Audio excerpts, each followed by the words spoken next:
sight. They're passing above like stars so bright. Ooh, drones across the skies. Whoa, drones across the skies.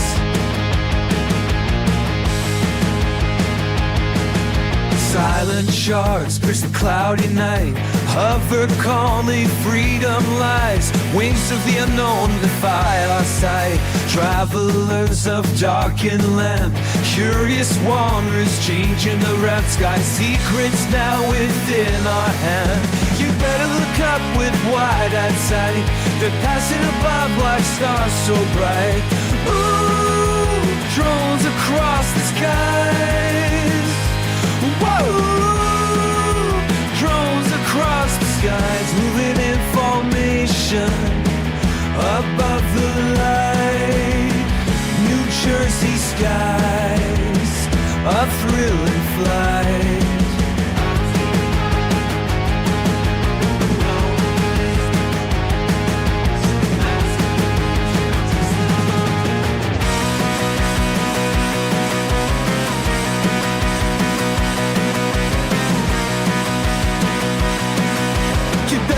Up with wide-eyed sight. They're passing above like stars so bright. Ooh, drones across the skies. Whoa, drones across the skies. Whoa.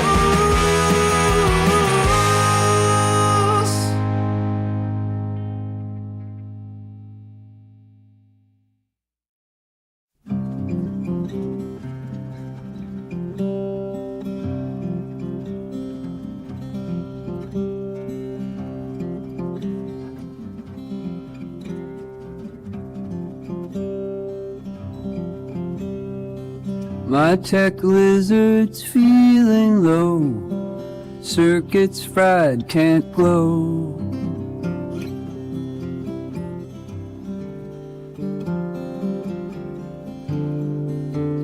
Silicon scales won't shine. Once a star, now it's mine.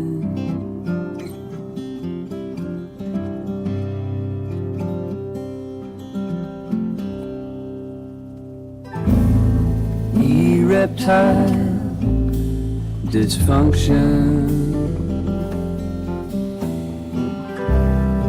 gears and bites malfunction.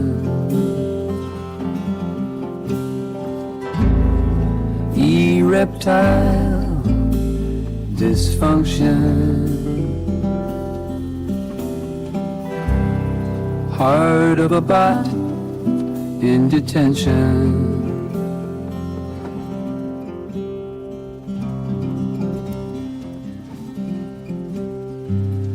Microchips gone haywire, no more robot fire.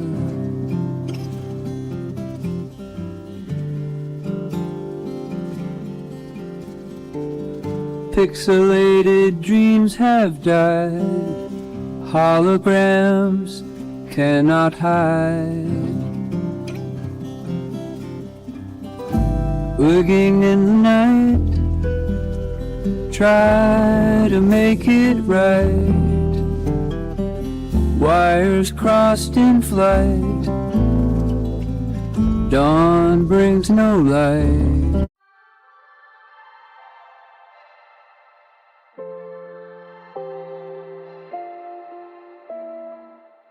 If the times I come alone, yeah, stop recording on you. You're something life, I've been rushing to be sunbound. I feel this in the wild, in the wild, in the wild,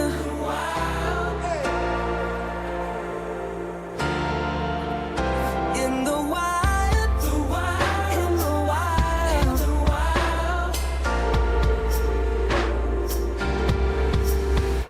I go mad in the tracks, chasing ghosts of you. Every mirror shows a face.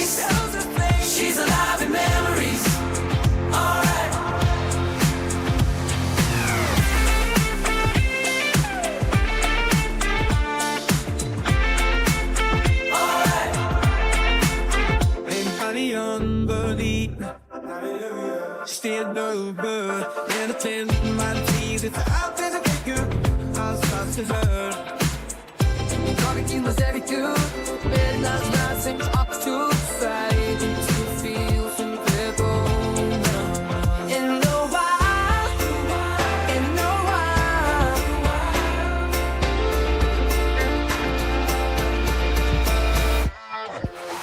By the road, on the road, by the road, by the road.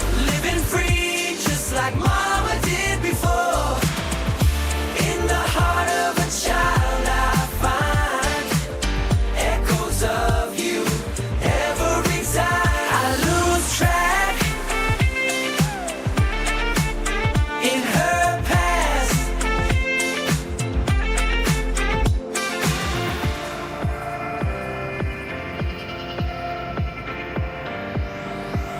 Chasing dreams, her dreams, chasing dreams, that dream. Gonna ride like mama in that silver stream. Every photo with her smile, she's a star in my mind. Won't deny in the night, in her eyes. Stars above like the ones in mama's life.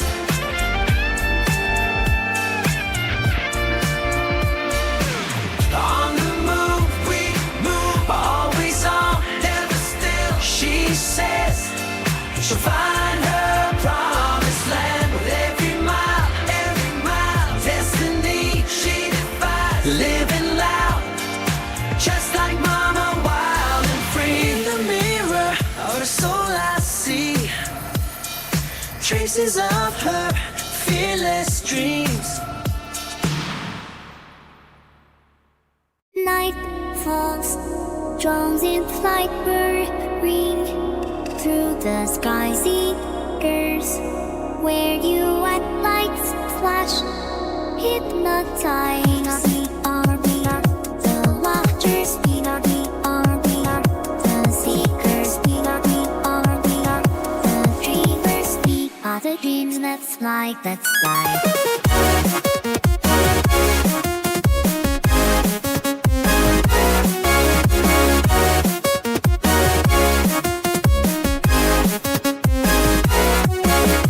Thrill feels electric, pulse through the night. They roam seekers, where you at? Heartbeats feel like home. We are the watchers. We are the seekers. We are the dreamers. We are the dreams that fly, that fly.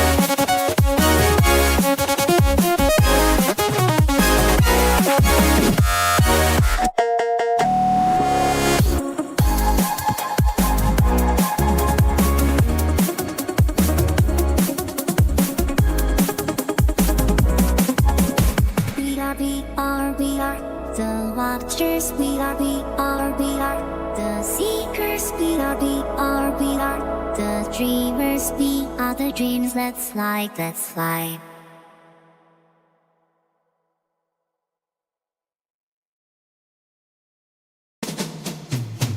Through quantum fields, our spirits thread entangled moments, words unsaid, a force unseen defying the span, linking hearts, our mystic plan. In the echo of your laughter, I find my peace. In the silence of your absence, love won't see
Lights in the sky as they glide at night.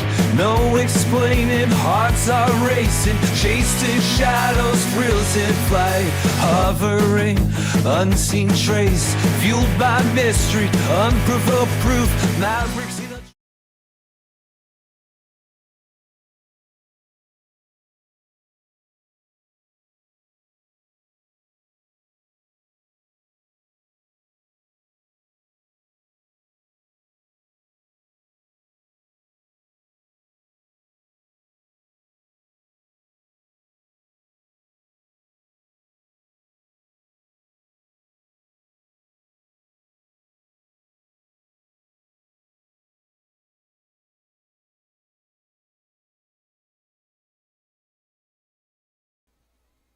Okay, let me get all the audio and everything set up on here so I can get it. Trying to get Mr. Edwardy in too.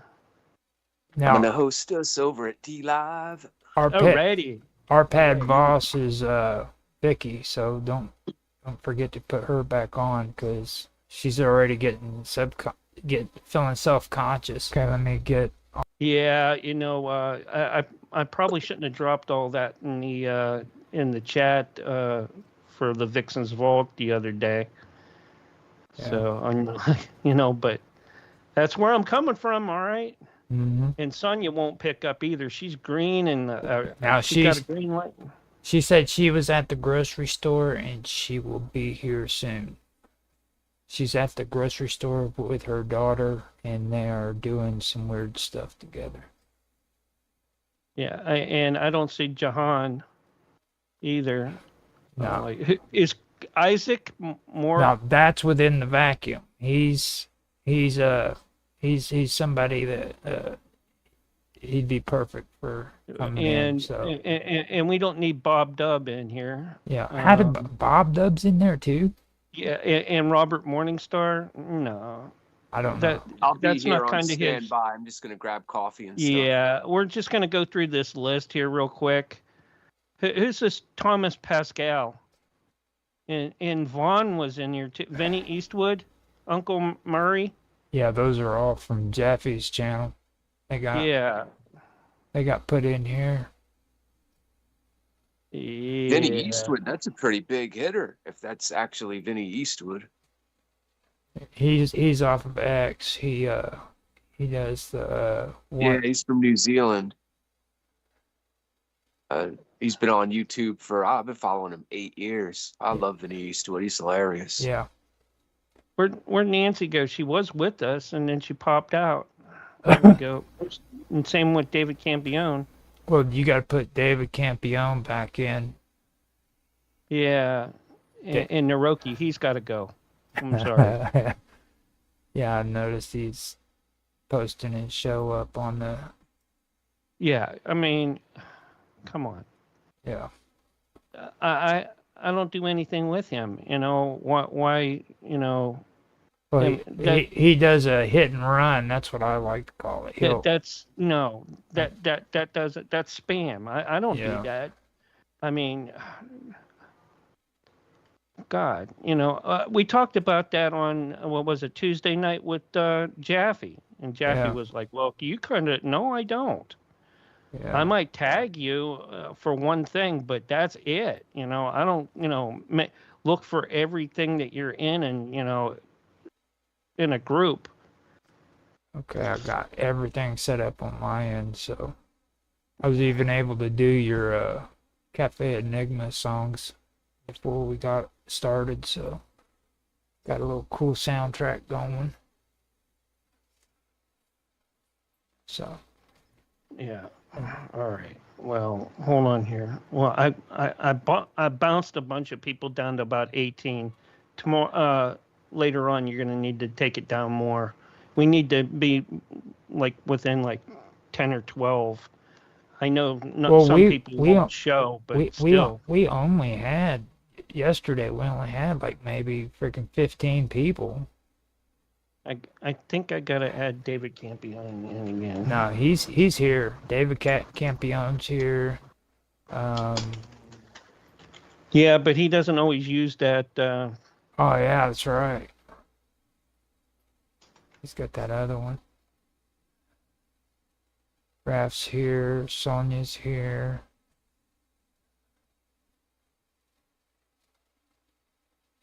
Yeah, I think that's what happened was who's Alan Moosedale?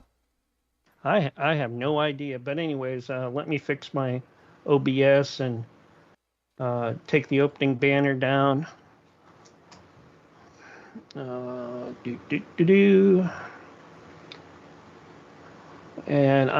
I mean, I've been kind of bouncing through this to see what's going on, and I haven't even got a chance to look over and see who's in chat right now. Karma Love. She's on my list, but I haven't added her. I haven't heard from her in a while.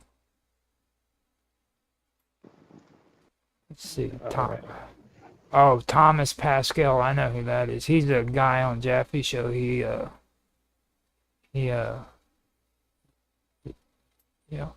Uncle Murray. Uncle who? Uncle Murray. Uncle Murray. Yeah, I don't know those guys. I'll be right back, guys. Okay. All right. Yeah, I think. I got us up and rolling at least. Keep trying to add the rest of the folks in that you want in that are lit up, and I'll be right back. I got to use the bathroom real quick.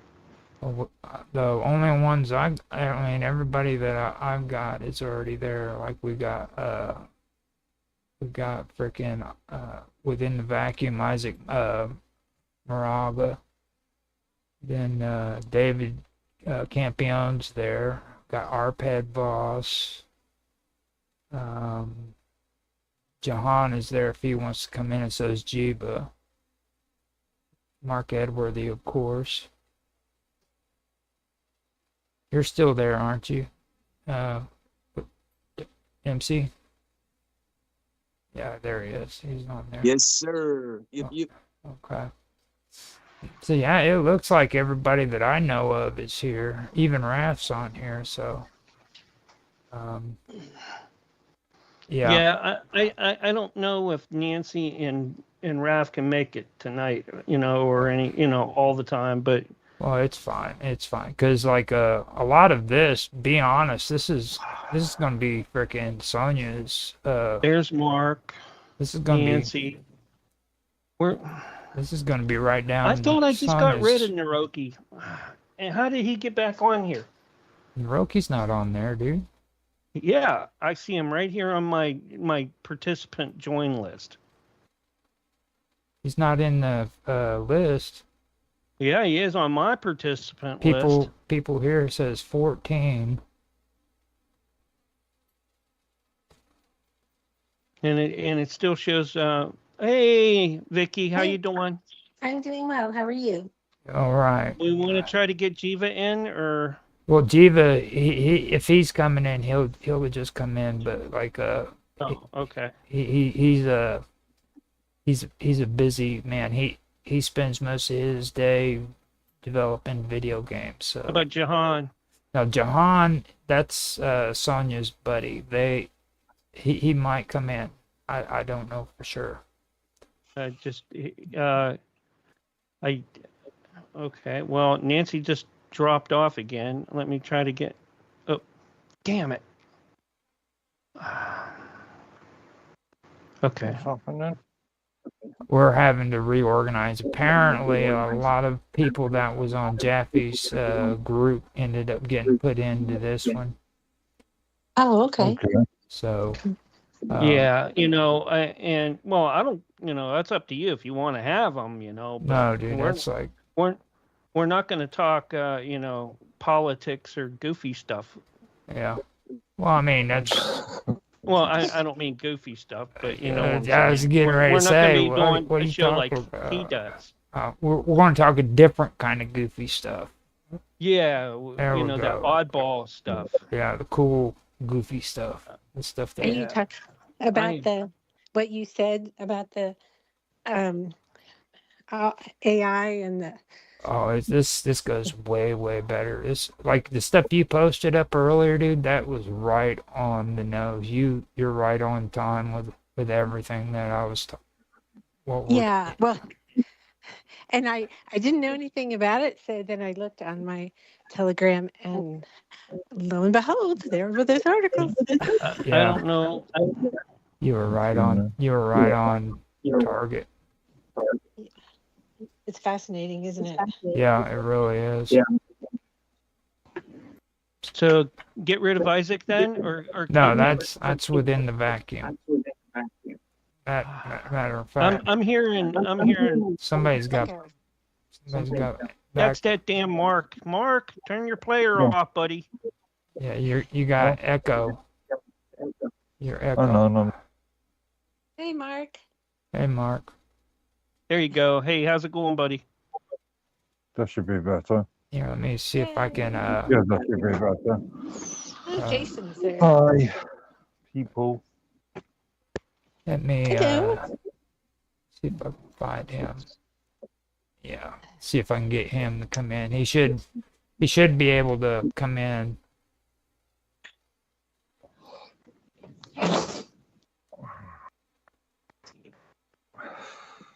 You know, when I saw that Trump had posted about AI and he wanted, the companies to be American to, be ours.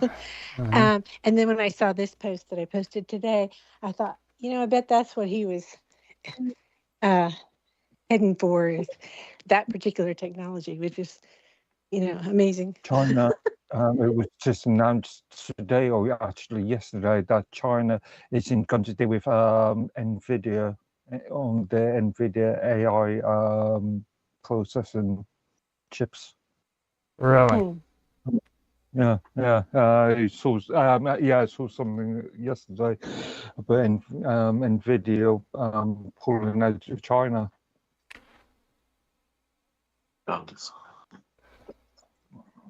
I am trying like crazy to get a hold of David Campione, but it's not letting me. I don't think it's letting me. And same with Nancy. Let me see if. Now I know Nancy's is that one, the one with the AI avatar on it. So Yeah.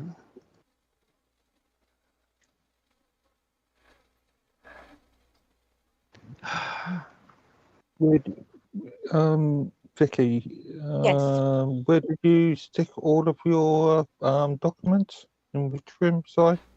it's in the chat. Which chat? This one. This chat. Cafe Enigma.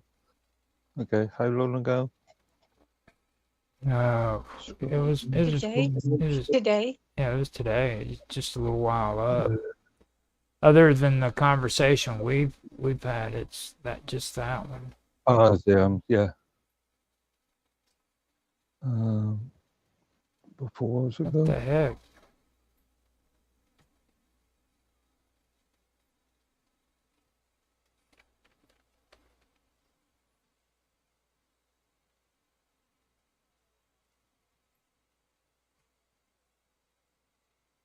Nope, it won't. I'm let- trying to get Telegram up now too, because it doesn't seem to be streaming over. I'm like, man, gonna get me upset here real quick. Sonia, I'm gonna see if I can get her in. He says she's away, but you never know. It's No, I have her green here. see, that's weird. It's a All right. Microsoft product, would you expect? Yep, there you go. Anyways, we got about maybe 5 or 6 more minutes on this, and then I'll call it back, and we'll try to get everybody back here and rolling again.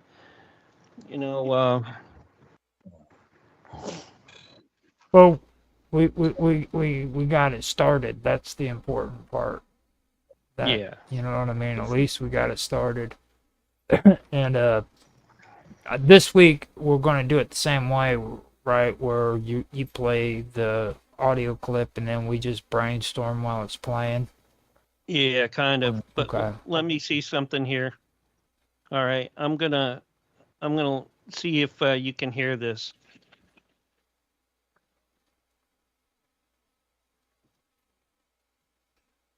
I can't. Did you hear that? No. No. Now, is there an option on there to where you can share audio or not share audio? That's a good question. No. Seems no. More video Can you change effects. sharing? Audio. Oh, Audio. high fidelity. Cap- There we go. Let me audio settings. All right. Let's try it again. Okay.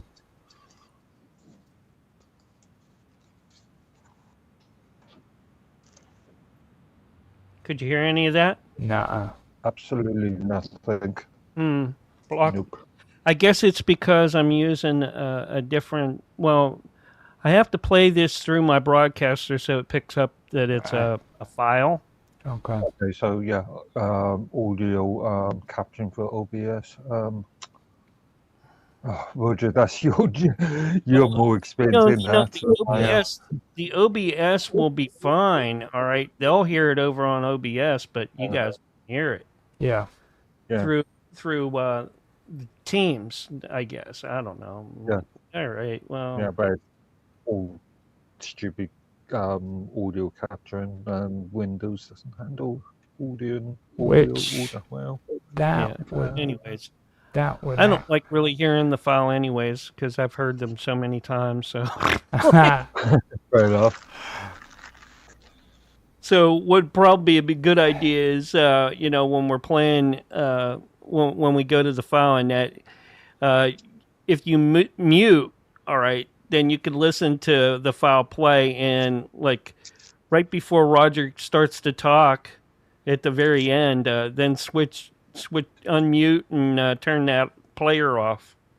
Or go to Rumble or go to. Now I can put the video on or the audio on the streams and stuff, but it'll be the same like right here where it'll be just we can have a which I like that actually. I like the fact that we were brainstorming over. But you're not going to be able to sync it with the file that I have on the radio because of the delays. Well, we don't care about your radio show. We love the good stuff. Like the conversation we were having while you were in there doing your radio stuff was awesome, dude. And I got all that for behind the Just scenes. do that.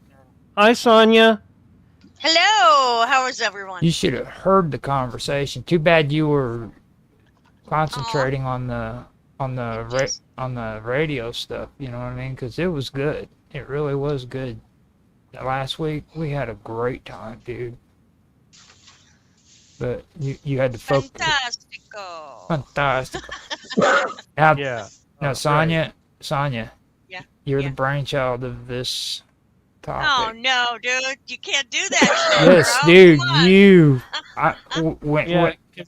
dude. This is about stuff and mixed in with that. She's got the whole freaking discussion, dude. She tried to force me to watch all of it. I don't have it, Roger. I'll fucking try, okay? But it's probably retarded. You got to stop that right now because you can't have that. You got cuss words. Yeah. Now, just like last week, what it is, before we open it up to the panel, I'm going to hand it over to you and let you give your take of it. Okay. So, Okay. because all I'm here to do is moderate, and I have a super hippie take on it, so all the chats. you know. Mine cool. Cal in the kick chat. How you doing there, Knickers? that's okay. We're okay with One hippies here. time when we was at Woodstock, we was out there in the mud. I don't know. Back in 67. Yeah, it's 60. I wasn't born then, actually. So. Stars are filled in the heavens. Yeah. Get David in here. Gotta get David in here. I mean, God. My dad was at Woodstock. Brian, I don't know. Yeah, sweet. I'm still working it. I'm still working it. You bust out some guitar, bro. We need a good time. We're from the Philadelphia. Well, he was from Philly. You know what I mean? So it wasn't too far. Upstate New York. It's like a 10-hour, 9-hour drive, I guess, something like. I mean, obviously I wasn't there, but just saying, hell, I'd have been Right? there. You know what I mean? If Yeah, I'm 10 ditto. hours away from Now, something I like that, forget am about running it. to the bathroom. I will be right back. It's just across the hall. All right. Okay. Mr. Edworthy, how are you, darling? No, not bad, not bad. Did you cut your hair or something, or no? Yeah, Uh-oh. yeah, then little bit? Yeah. a bit yesterday. The Yeah. trim. Let's get The the bit trim. to trim.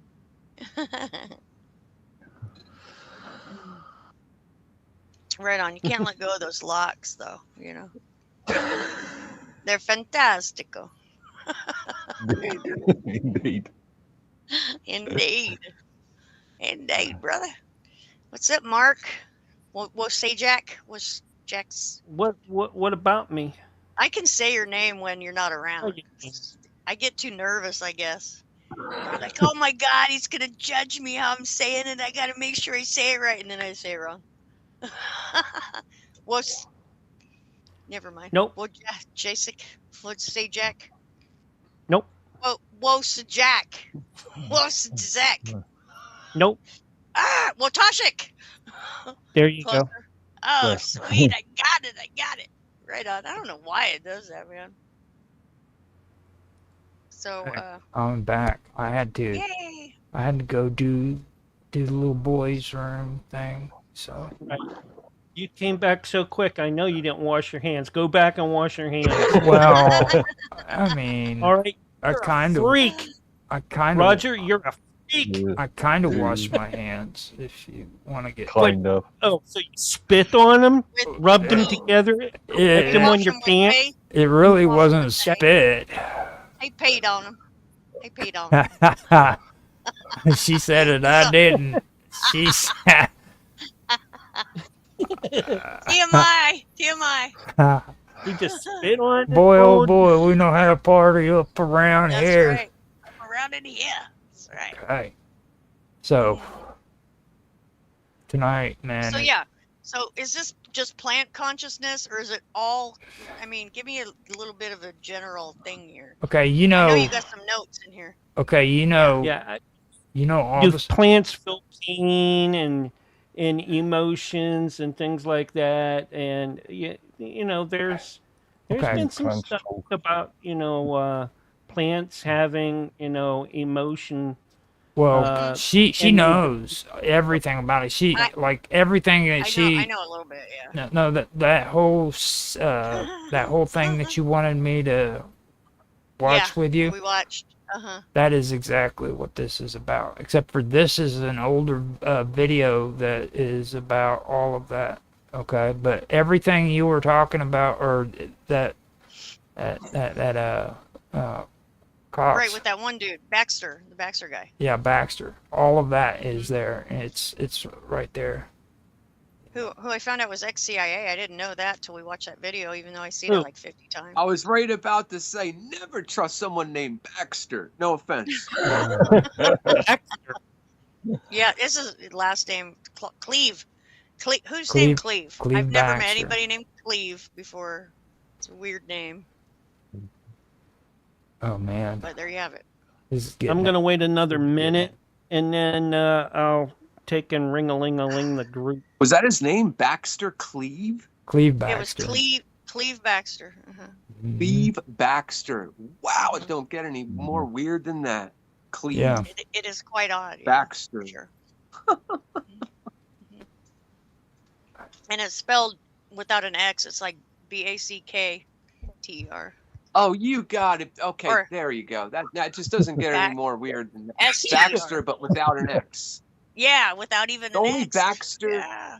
the only Baxter I remember was one of the evil people, the bad guys from the Teenage Mutant Ninja Turtles in the late '80s. His name was Baxter. He was a half. It's like a mutant fly, half something or another, half fly, like kind of like the Fly, but not, but Baxter.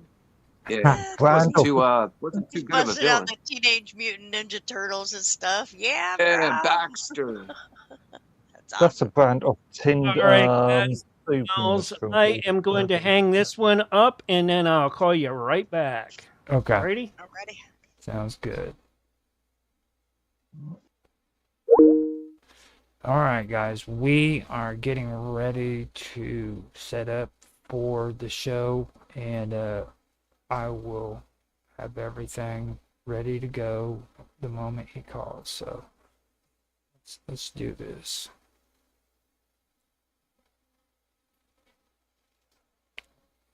Now, after this, there will be an after show, so I'm going to be doing that pre-show as well as the show itself, and then an after show. So we'll have the whole thing going. Here we go. Bam. Let's see what we Hello, got. hello, hello. Hello. Got that. We are here. Hey, There you are. my bad. This time it seemed to start up a lot better than what it did the last time around. So hope. Yeah, I didn't have to call everybody individually either, so that's really good. Vicky, you're back. Good. Yes. Good. Hey, I'm Vicky. still trying to Hey, get Sonia. Hey, Jason. Got everything. Good to see you. So, And Mark I'm here still was- trying to Good to get see you too. Raphael and Nancy in. Don't know what's up there, but hey.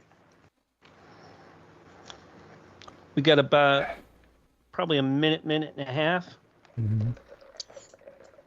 Buffer files are rolling right now. Rolling. I got my notes, Roger. Okay, good. Here's Mark. Good. Yeah. I'm gonna hit David Campion up, see if he's gonna come in. Try shooting him again, pulling him up. Okay. Mark Edworthy disappeared. Yeah. The worthy man. We were able to finish off our series last Thursday. Is he? Carrium and Charles in the kick chat. Appreciate everybody coming in. Thanks. You're There he getting ready is. for Cafe Enigma. There he Cafe is. Enigma. Where the strange come alive. Tune into the unknown. Feel the thrill and the vibe. You know it. Through the fault of the ether. That's right, baby. You That's right. know it. Cafe Enigma. I sure. Cafe Enigma. And that's the song. Yeah. Look out, cats, dogs, and kids. Roger, here comes your countdown. 5, 4, 3, 2, 1. And you are live and on the radio side. Like right now. Welcome to the Cafe Enigma, where mysteries linger at the edge of science and imagination. Tonight we explore other voices, inspired by the very first episode of In Search Of, which asked, could there be intelligence beyond the human mind? We will also journey through experiments where living neurons interact with computers, adapt to their environments, and even play games without human control. I'm Roger Hanson. Tonight I'll be your host, and joining us tonight is my co-host, Sonia Galactic, and our esteemed panel. First, we have Jason Quigley, aka MC Dirty Work. Second, we have Vicky Voss. And third, we have Mark Edworthy. Now, with that being said, let's listen to the clip from In Search Of Other Voices first before we go on to the discussion. I'd like to ask everybody to please mute out while this is taking place too. Wait, no, hold up. Go ahead. It's already playing. Okay, so so I don't know why I keep doing that a second time I did it. So what I want to do is while it's playing, since we're all here, let's kind of go through some of it and brainstorm on what we want to talk about when it comes to the show. Because I don't know if you guys are able to hear it or not, but we need to at least have something to go off of. You know what I mean? You guys okay with that? I can't hear Agreed. it. I can't hear it either. I Okay. have to watch it on Rumble to Okay. hear it. So basically, well, first of all, what, Sonia, you want to kind of give a little background on the whole thing with the plants and with what was discussed with I keep forgetting his name. Cleve? No, yeah, with Cleve, yeah. Okay. Well, apparently, Cleve Baxter, he actually was kind of one of the main inventors of the polygraph. And he ended up doing some experiments on plant life. It was a particular plant that had the ability to react just like a human skin would, to where it had a sort of a coating. I forget exactly what was on the outside of this plant. And do you remember the plant, Roger? No, I don't remember the name of the plant. I know it had a thicker skin. Yeah, like an outer coating kind of thing that would act like someone's skin. But and apparently plants are more sensitive as well because people have the fat layer going on there. So so he hooked it up to a polygraph basically, and found out that it reacted to even his thoughts, which is pretty astounding actually. So this actually proves that plants are telepathic, which is like, what? And this was back in what, the 70s, right, Roger? It was a while ago. It was actually the first episode of In Search of, episode 1, or season 1, really? episode 1, yes. Wow. And cool. Yeah, it's fascinating stuff for sure. It changes a lot of what we know now today to be like modern science. It kind of, it totally blows that crap out of the water for sure. So yeah. So that's actually, and this actual episode that we're fixing to watch, I watched it, but maybe you can elaborate more on that if you'd like to, or we could just go into it, whatever you want to do, Raj. Now, well, they're actually playing it already, so oh, are they? Yeah. Okay. We're just Then not maybe we should now. The interesting part, first of all, cartography is a form of the form of photos when you can take photos of plants and see things with it, and and in this episode of In Search of, and they also mentioned it on the videos that you have, where in this episode, what they did is they were able to use that form of photography so that they could see images that came from the plant as they would do things like take a match and light it. And when they lit it up, freaking, it actually created energy around where the plant would be in the photography, okay? Then here on In Search Of, they also had another instance where when they took and they had a leaf that came off of a plant, they would scratch it and they would get a negative response from it, but then they would have a person who they determined was a green thumb go in and just run his hand over the top of it, and they seen that it had a better response with a person who was really good with plant life and stuff of that nature. So they did research like that. And then Baxter turned around and he also took and he did it with just bacteria. He put... The bacteria had a reaction. Right. Well, the plant had a reaction to the bacteria dying, which is, that band Screaming Trees, it reminds me of that whole thing. Right. And what he did in this one with In Search Of is he took and he put what do they call it, antibacteria, anti something. You might know, Vicky, what I'm talking about. Anti something. Well, anyhow, it killed off the bacteria. Antibacterial, you mean antibiotics? Antibiotics, yeah. And it killed off the bacteria. So he turned around and he took another tube and he filled it up with yogurt. He did it in yogurt. That's one thing I should say. He did it in yogurt. He put whatever they call it. Antibiotics antibiotics into into culture, into the yogurt culture. cultures. Yes, and it killed off the bacteria. So he turned around and he did it again with another one, and this time what he'd done is he took milk and he added it to one of the cultures and had another one sitting close to it, and it could actually sense that the other culture was getting fed this milk, the one that wasn't getting fed. And he was doing this with his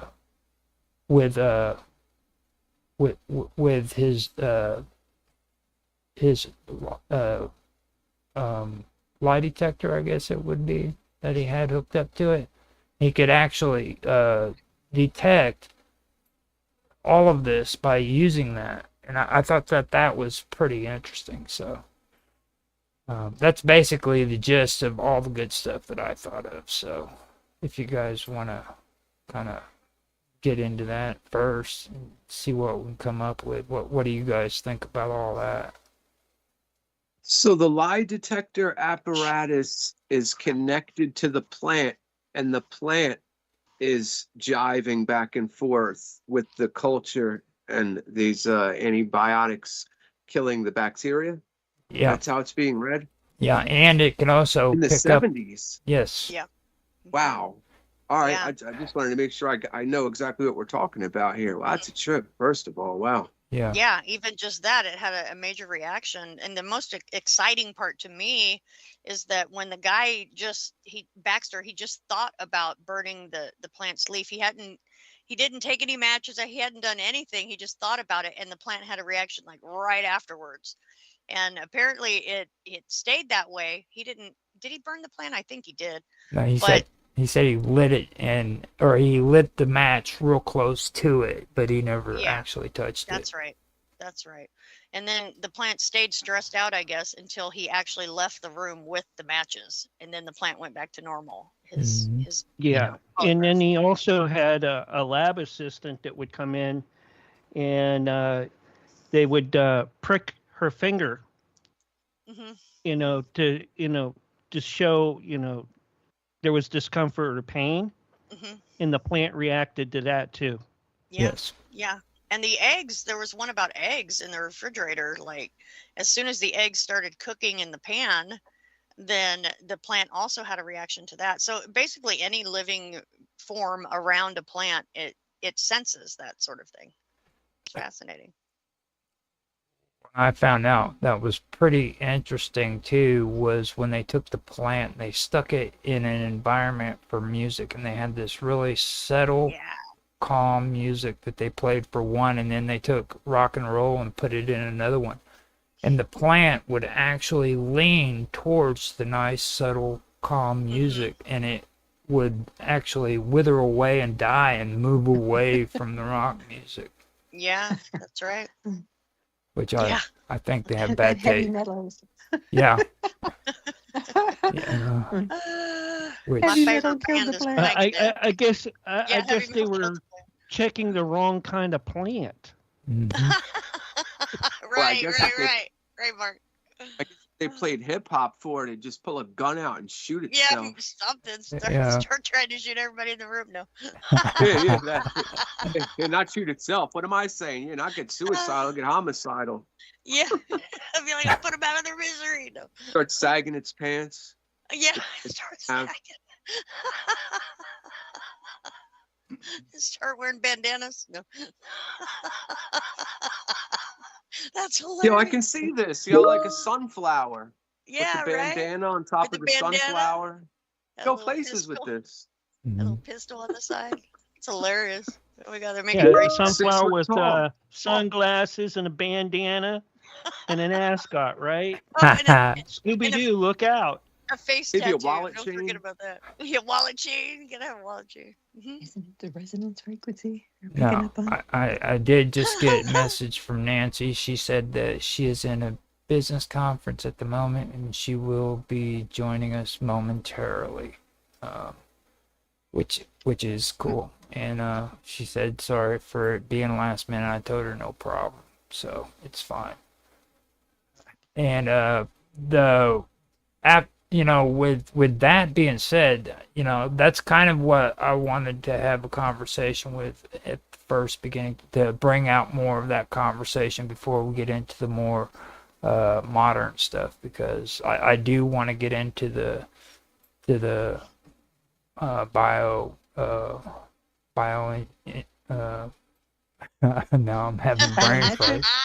Yeah, the synthetic It's okay, biological Raj. intelligence. It's happening to everybody. So The it's the okay. biological intelligence stuff. I do want to get into that, but I also want to kind of focus a little bit on that topic as well, since it is the In Search of, episode that's being talked about. Because I thought it was pretty interesting, and especially when it comes to this biological intelligence and computers and neurons and things of that nature. I personally feel that it connects 100%. You know what I mean? So that's basically what my breakdown is on it. And I think that would be pretty interesting. Now, Mark Edworthy, he might have an issue with it, because he hates artificial intelligence with a passion. You're muted, Mark. You're muted. His eyes are making funny. Yeah, you're muted out. Oh no, he's been muted out this whole time. It's unlike him. We can't hear you, man. Yeah, we can't hear you, brother. Can't hear you. Hit the Don't mute. know why, but we can't hear you. We can see you. Back out and We come can't back hear you. in.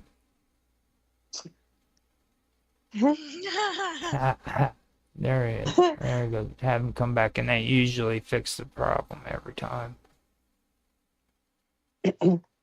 Hopefully he can get back in.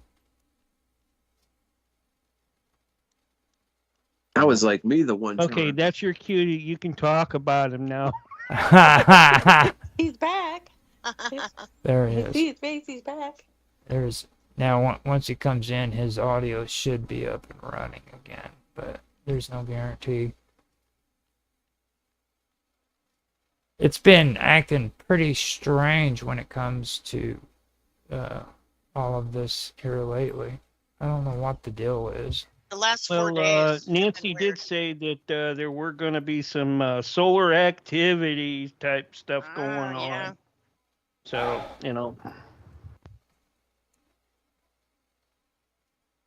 That Still would can't hear interrupt him. things. Yeah, it's just his picture of his avatar on there right now for me. I don't hear nothing. He got shut down. Oh no. Those English people, man. I was going to say in Britain, maybe. I'm surprised they haven't picked him up for Vixen's fault. Yeah, there he is. Hold up. He might be saying something. I see like a blue thing Yeah, around. I see the blue popping up. As Yeah, if but it's- he's not coming through at all. Yeah. Tell him to replug his mic or something. Hold I up. don't know. But anyways, He finally got Okay. it. it's a good thing There he is, there we're he kind is. of on like a break. Oh no. Oh, here it comes. There he comes. I can hear him now. Yeah, I Cool. can hear him now. Okay, Mark, go for it. You got like 5 minutes. Yeah. Say, 4.5. I can't even remember what I was. Yeah, I know what I was asking. Is there any new stuff since the 70s on the subject? Has there been anything new? now, That's a very good question. now the things that I have found about it, it comes down to when they were the whole research that they were doing when it came to growing neurons in the what do they call it, the brain, I've had it earlier, but dish brain project that they had, where they had taken neurons and they had put them in a dish, and they were literally training neurons how to play a video game. They were playing ping pong. Me and Sonya's actually had an episode about this, and I don't know for sure if Mark was there or not, but No, it was just me and her with Mr. Robot and a few others, and we were talking about this where they would teach it consequences and rewards when playing this game. If they made the right move, then they would be rewarded with it, and if they made the wrong moves, there would be consequences to pay. So I'd Typical love to know Pavlov. what the reward was. I would too. I was just saying, I'd love to know what the reward was for a little paramecium or whatever it was. Can't be a hit of dopamine, that's for sure. Yeah, right. Not for something that small. Yeah. Mhm. I'm so What was curious the what the reward? reward was. now I actually had the information in one of my talking notes. I could pull them up, but Mark doesn't want me to talk very much whenever the show comes on. But I can tell you that the neurons were rewarded for their actions. Now, me and Sonia were joking around about the consequences. You know what I'm saying? Where if they didn't make the right moves, they weren't rewards. They didn't say consequences, but that's basically what I said. So, I mean, Yeah. that The typical Pavlov thing. yeah. So they got that. That's actually a pretty good thing to talk about. Like, I could probably pull that up, and maybe bring it up in the thing if you guys want me to. So Sure, absolutely. Mark, where is the video at? Because I'm not seeing it on Beam or uh, I'm not doing know. the video. oh, okay, okay, I'm playing an audio clip okay. on the radio side, and Oh, okay. you won't hear it on the on any of the video side Okay, okay. at all. All right. Thank you for that clarification. Yeah, we got about 4 minutes, and then we're back. Sweet. yeah, it's I'll be right back, you guys.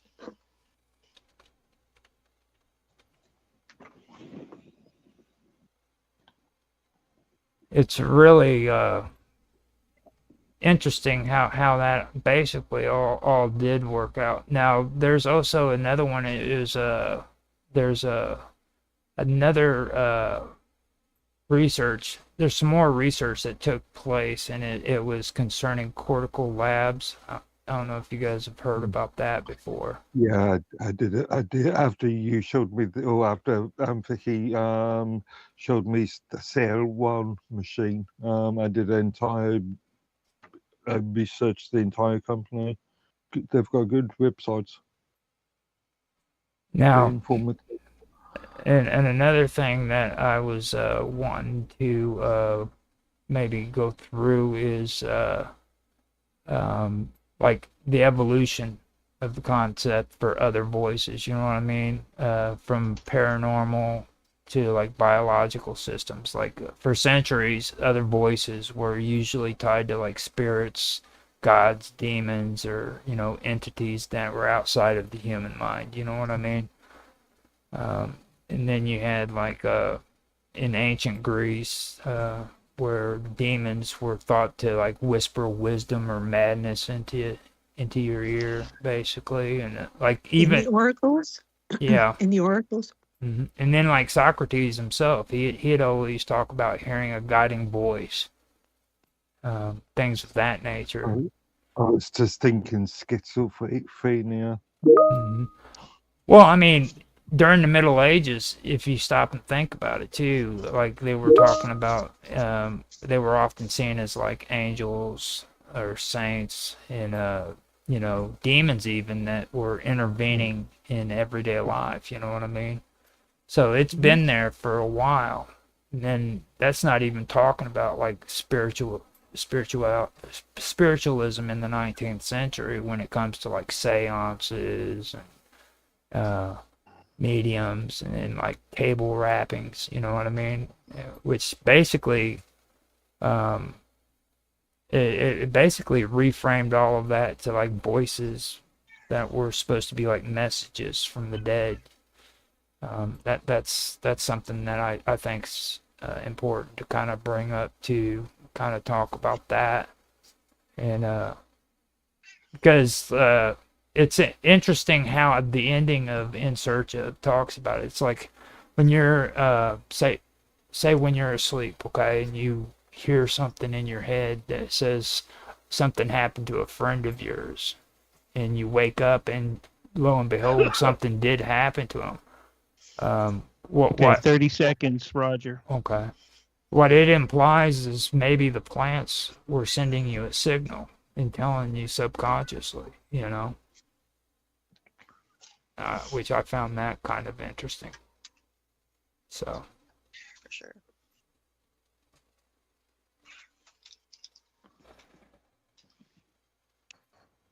All right, here's your countdown. 5, 4, 3, 2, 1. And you are live and back on the radio side right now. To understand tonight's topic, consider early exploration of telepathy, plant perception, and other phenomena suggesting intelligence beyond conventional forms. The original In Search Of episode, Other Voices, investigated voices and messages from beyond, prompting questions about consciousness and the limits of human understanding. Today, scientists are growing neurons in the lab and connecting them to computers, creating systems that learn and adapt independently. We'll discuss the intriguing findings from the original In Search Of episode, along with today's scientific advancements in synthetic biological intelligence. The key questions we'll explore will be: first, can intelligence emerge outside a human brain? Second, can machines with living neurons represent a new form of life? Third, what philosophical and ethical challenges arise when consciousness is not bound to a human body? Fourth, might these systems someday communicate in ways humans cannot yet perceive? 5, can neurons in a dish experience memory or intention? And finally, how do we define consciousness in hybrid biological machines? Now, before we get started with the topic and letting everybody in the panel have a conversation, I want to open this up to my co-host, Sonia Galactic, so that she can start off the conversation with her take on this topic. So with that, I hand it over to you, Sonia. Did she ever come back? There you go. I think she bailed on you. Yeah, she unmuted. Cheers. I'm sorry. I had to reload there. Okay. So yeah, like Metallica. I pulled a Metallica. Okay. So yeah, I'm opening it up to you, open the discussion up to you, and then after you're done, we will open it up to the panel and get their take on what they think of all of this. Okay. Well, should I just kind of go over what we talked about earlier, or no? Probably yeah, not, go because ahead. we have the video. Yeah. Okay. Well, so we're talking about plant communication. We're talking about how plants are actually telepathic, and they've been found to be that way through scientific experiments. There was something having to do with the polygraph and Cleve Baxter. There was something that they were saying it couldn't be repeatable or something like that. Is that what happened, Roger? Do you remember something about not fitting into the hypothesis, standard that science has? Remember that? No, not exactly. I don't. Okay, I think that maybe was further down the line there. Maybe when they were working with yogurt or something. I can't really recall. But in any case, yeah. So I kind of didn't hear what you said right before me. So I'm kind of flying blind a little bit, but that's okay. Um, so yeah, plants are telepathic, and they actually have a reaction to all living beings around them, even bacteria.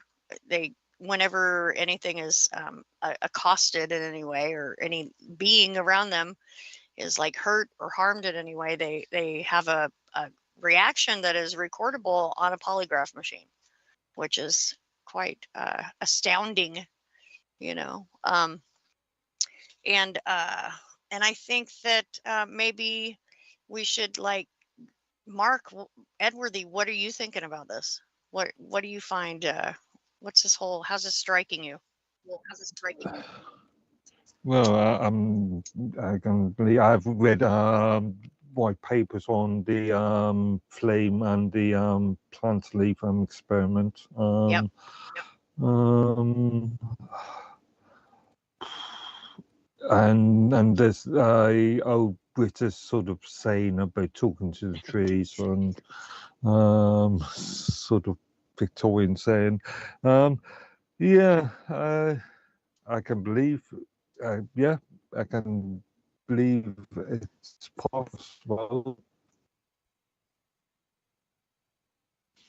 Kind of Breaking up. he's kind of breaking up there. So Yeah, he's breaking up. I don't know. he's They're censoring him from the UK. Sorry, Yeah. folks.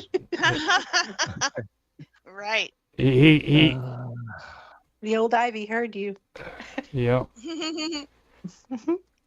Now the whole concept of other voices when it comes to the paranormal, to biological systems too, that is something that really stuck out to me whenever we were talking just now. I mentioned it, and I find it interesting that, well, Vicky, for one, we've had conversations about her husband and Arpad, basically, you know what I'm saying? Who, when you were talking about chemical plumes and stuff, and that is something that really stuck out to me with this topic, you know what I mean?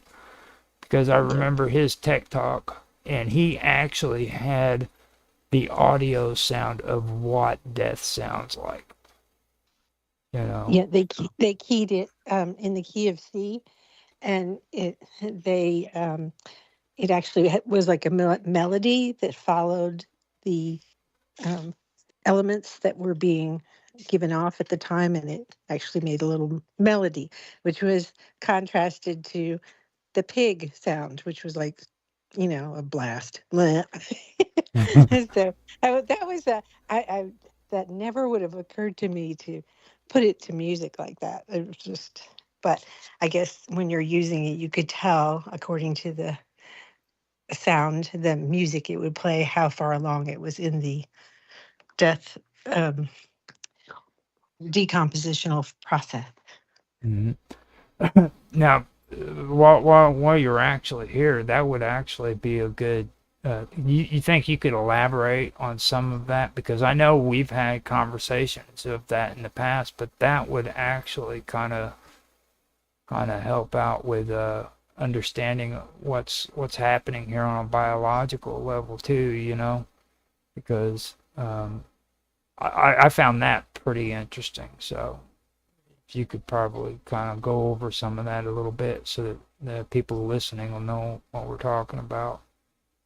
It was his PhD thesis, which it was not a new technique. It was a new sample.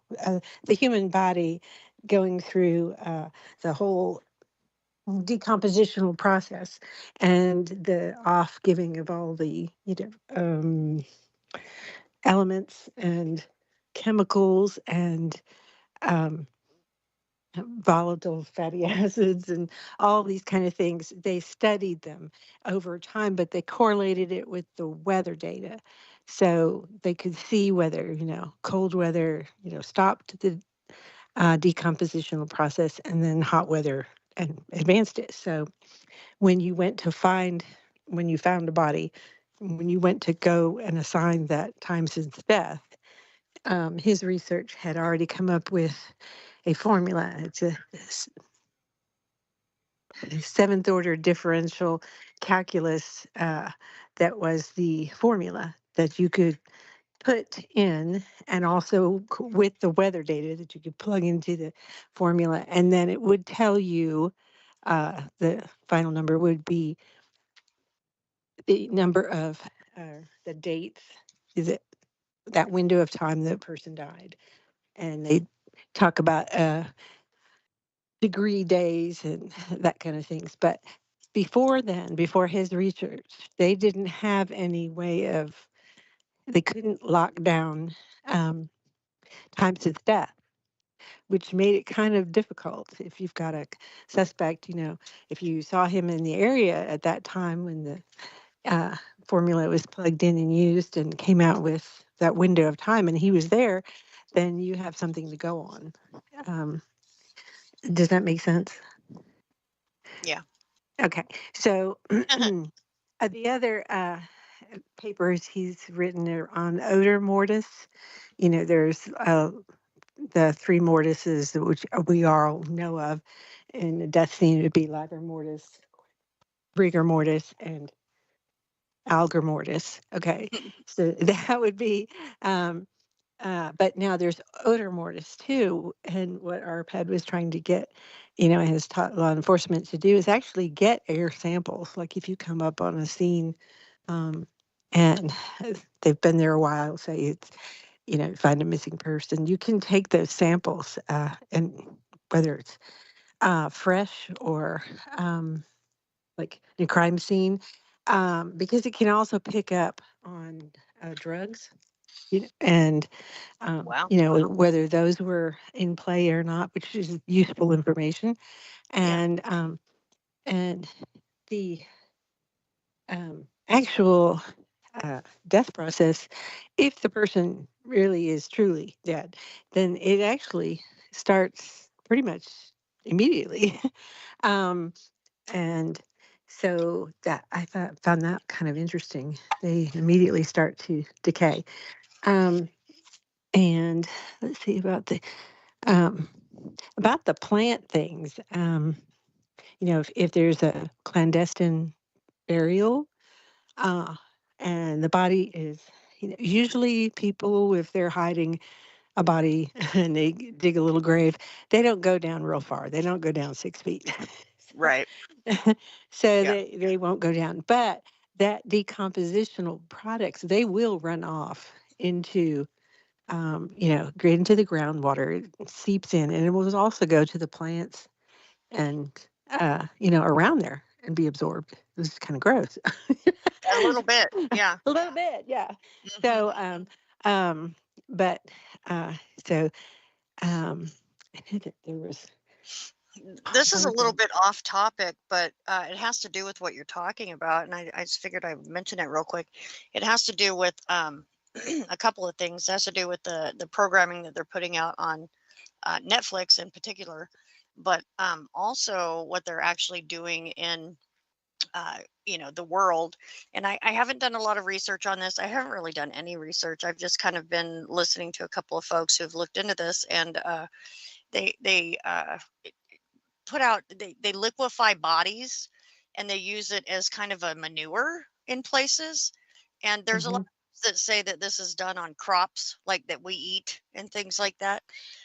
Which, since it's such a satanic type of system that we find ourselves in, I'm not super surprised about that. But there again, like, I haven't done a lot of research on that. However, in the programming part, like the mind programming or narrative type they're putting out on Netflix, I just watched a show the other night. I don't remember what show it was, but they were joking about how, oh, well, grandma, would you eat oh, I remember, it was the Leanne show. She's a comedian, actually.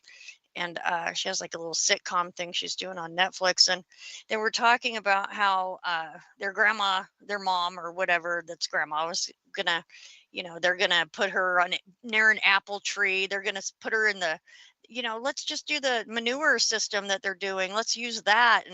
And well, would you eat an apple if she was on the, in the manure? And they laughed about it and stuff. So, they're kind of normalizing that sort of thing. And it kind of has a little bit to do with what you were talking about. So I just thought I'd pop that in there. ARPAD said they on Haiti, because they really kind of can't go deep in the ground, that it's composting, and I think that Yeah. there's Human it's compost. called green burials. So, and that's That's it. what they do. Yeah, Yep. because Crazy. yeah, it's uh, It doesn't seem right to me at all, really. Especially if well, it's on crops that we eat, the problem is that even these cemeteries and things that you go down after a while, don't they have to Right. rotate them around? Sure. Absolutely. They have to do that because um, it goes down and then it is going to go into the water, and it is going to. So you want to make sure where you place those things. I guess Exactly. maybe the Romans had the right idea. I think they had burial grounds that were outside the city. Yeah. If they had them. Imagine the Romans having a good idea. For real. Well, I mean, looking at where we're at today, that is. well, they were pretty much, if they were here today, they'd be looking at our roads. They were fascinated by that, how to Yeah. travel. They were engineers. That's Hmm. what, you get a postcard from them saying, wish you were here. And then you'd see a bridge or some sort of road. Got to get around, huh? Yeah, they got to get around. Yeah. It's a good thing. For sure. But yeah, they sure know how to employ the people that had the good ideas. Let me put it that way. That too, as well. Yeah. Here, For you get over sure. here, work for me. Do it now. Uh-huh. Yeah, I was So, going to say, if not, then just enslave them. well, It's the kind slaves of did it. all of it. Yeah. It's kind of it. Yeah. It's kind of the thing with them, I think. Yeah. So, but I have to say, having been in Rome, their water is fantastic. Oh I yeah. don't know how. It's really, really good. Really? Yes. I've never tasted better Like the water. tap water? Yeah, they have yeah. Oh, Well, wow. and it's water like you can get at like water fountains outside and everything. It's fantastic. It's really good water. Tastes wonderful. I don't understand it. I guess Maybe they it's don't like add that fluoride. everywhere. Just our water is horrible. Yeah. Yeah, possibly. Well, they probably don't add fluoride. It's always better than European. It would be interesting to look into that. Sorry, Mark. Go ahead. Now I was just saying European water is always better quality than the US state waters, Right. tap water. Of course. that is. Of course. Now, before we continue, I do want to admit that we were able to get within the vacuum in, and I'd like to welcome you into the panel and Yes. say thank Welcome, you for Isaac. showing up. He's Hey, what's up? Thank you for having me. okay. Yes. Very happy to see you here. So Thanks. so As always. Jiva also came into the chat room. He said he got a notice that the show was starting, but he is already a sleepy boy. So he's going to skip out. And thank you for Those- stopping in and confirming with us. Yes. Thanks, Jiva. He's Yeah. awesome. Now, have you been able to keep up with the talking points and everything that we're talking about within? Well, until certain point, but no, I don't have the whole picture. But go on. Okay. I'll try to keep up. Yeah. Okay. So with that being said, I will go ahead and shut my mouth and let you guys keep talking. But I do want to say something to Vicky though. ARPAD, the thing about that research that he did that amazed me wasn't only about that. It was, first of all, it was about the technology that they were developing, but second, it was about the chemical plumes too. You know, that was one thing that just blew my mind away about it. And Mr. Robot, I talked to him about it, and he didn't seem to get the whole concept of it, because like we have noses and we can smell stuff, but he didn't understand the implications of what was going on there in that research. You know what I mean? Like, body can be buried under the ground or down in the water, and they can detect it. It's pretty fascinating, actually. So I'm gonna shut up. What he has now is far better, but that one but works off a different energy force and principles. I just had a question on the when you said that the lie detector was hooked up to the plants. Was it just as many electrode type things as you put on a person? Because it does have many electrodes. Obviously, the energy they're measuring is electrical. They would Correct? use right. like, I think it was like 4 to 6, and for the smaller samples, like when he went back into doing like bacteria, it'd be only like 2. He put an electrode on one side of the cup or the petri jar, and another one on the other side, and he would pick up from this, all sorts of reactions from it. Yeah. So Apparently, the idea was that people's skin, we have a fat layer over our skin pretty much everywhere for the most part. So with a plant, there is none of that sort of thing going on. So it's apparently it comes out a lot more sensitive.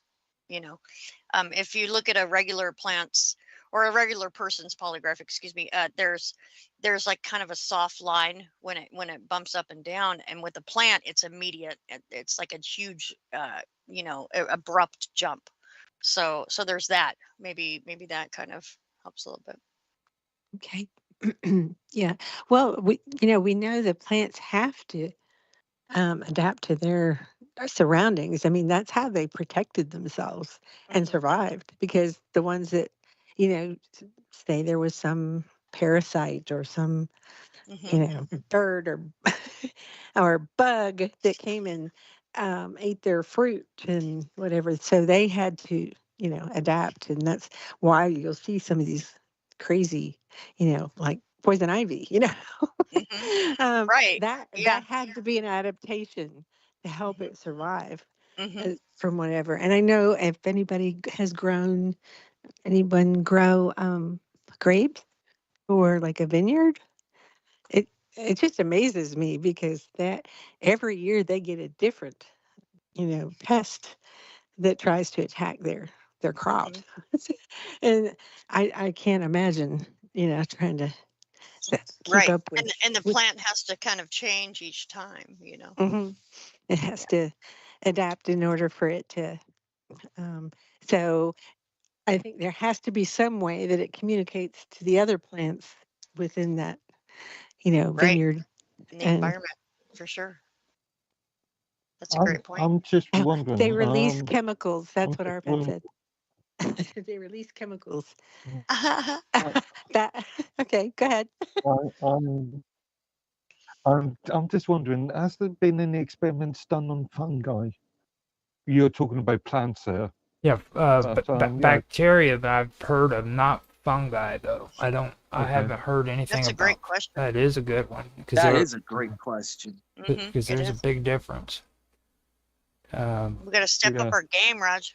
Well, this has got very limited information when it comes to like the older stuff, to be honest with you. Now, Yeah. Well, part of the reason is because it's been hidden. They don't want everyone knowing about this kind of thing. So right. there's that. Now, for me personally, whenever Baxter's keeping it on the DL. I Baxter was trying to bring it out, bro, but No, But no, Oh, all right. I do think when Nancy comes in, but everyone this is going to else. turn around into being a frequency and vibrational talk. Yeah. Yeah. Because Yeah. the plants are picking up the frequency and vibration of someone getting hurt, or That's right. you That's know right. or pleasure, the same with the That's way right. it picks up sound and things like that as well. Sound That's as why well. my Yeah. The husband whole environment. and my husband technology has changed to frequency and Yeah. which is frequency based in quantum physics, which is actually much Fantastic. quicker. And but um, he does still work with the canines, the cadaver canines, and because and usually he'll match the sciences with the olfactory, wonderful abilities that the dog has, because they can pick up on 500 chemicals. That's what they're Yeah. smelling, and they know. And Mm. so they uh, recognize electromagnetic fields too. They're really amazing. Your German shepherds, your these dogs that are Labradors that are used um, as cadaver dogs or search and rescue dogs. Bloodhounds, that sort of thing. Yeah. Mhm. They have their olfactory is like so much. It's amazing. I Uh-huh. mean, 500 chemicals, and they remember. That's too. I mean, they hmm remember your scent. If they see you 5 or 10 years later, they remember who you are by your smell. It's just sort of, they're really amazing. Yeah. And but the nice thing about the resonance frequency is that it can go pick up underwater, under cement. Wow. It can pick up on DNA from one drop of blood from 20 years earlier from that Wow. person. So it's just, but my husband was saying the plants are, yeah, the frequency. They put out chemicals. It's amazing that they do that, but in response to a threat, but they do. So And in uh, response to threats of other beings around them, which is I find very fascinating, because that tells you they're much more conscious than most people, or that we're led to believe, kind of thing.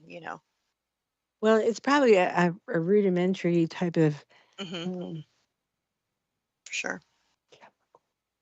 It's rudimentary kind of. They're not really conscious in the sense that hmm they're thinking, maybe what am I going to do today? Yeah. Yeah. But but even like on this new research that comes out, it was talking about brain cells, and you got to have more than one brain cell. I mean, you got to have different types, and they were talking about how they work together, and what is the minimum number of brain cells types that you can have together.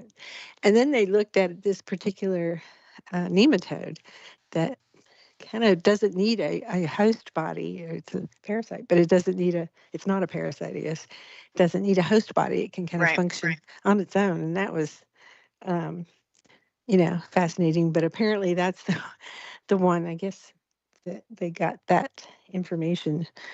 It's That's making me think minimum of viable brain cells Mm-hmm. that's making that me would think of work. mycelium, like the whole mushroom thing that's going on.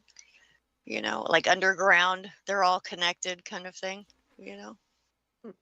Now, You with guys know with about that? me, when we were having the conversation before the show started, we were talking about dish brain, the dish brain project, and with that kind of research that's taking place, as well as what you guys are discussing, it kind of makes you it kind of challenges like the long held distinctions between what's natural and what's synthetic, you know what I mean, when it comes to that. I think that's really what sticks out here, because like there's technology involved in everything that you guys are talking about right there, you know what I mean. And the first thing that really got me curious about this topic was actually something that I heard a long time ago. When it comes, I don't know if you got, I was talking to Sonya about this, but you guys remember the original black and white movie for The Thing? with James Arness playing the monster. The scientists were there and they were talking, and I remembered seeing it, and it said something about vines being able to communicate with one another over long distances, and that always stuck to me. And then when I first seen this episode of In Search of, I think that really is what caught me when it came to In Search of. And I didn't get curious about that TV show until later on in my life, you know what I mean? But it really caught my attention. This is probably one of the best episodes that you could ever watch, to be honest with you. I mean, to be honest, if you didn't... Oh, go ahead. I was listening earlier about fungi, mycelium, that is not only underground. It's not just for the forest, but everywhere. Like this world appeared to be a fungi world.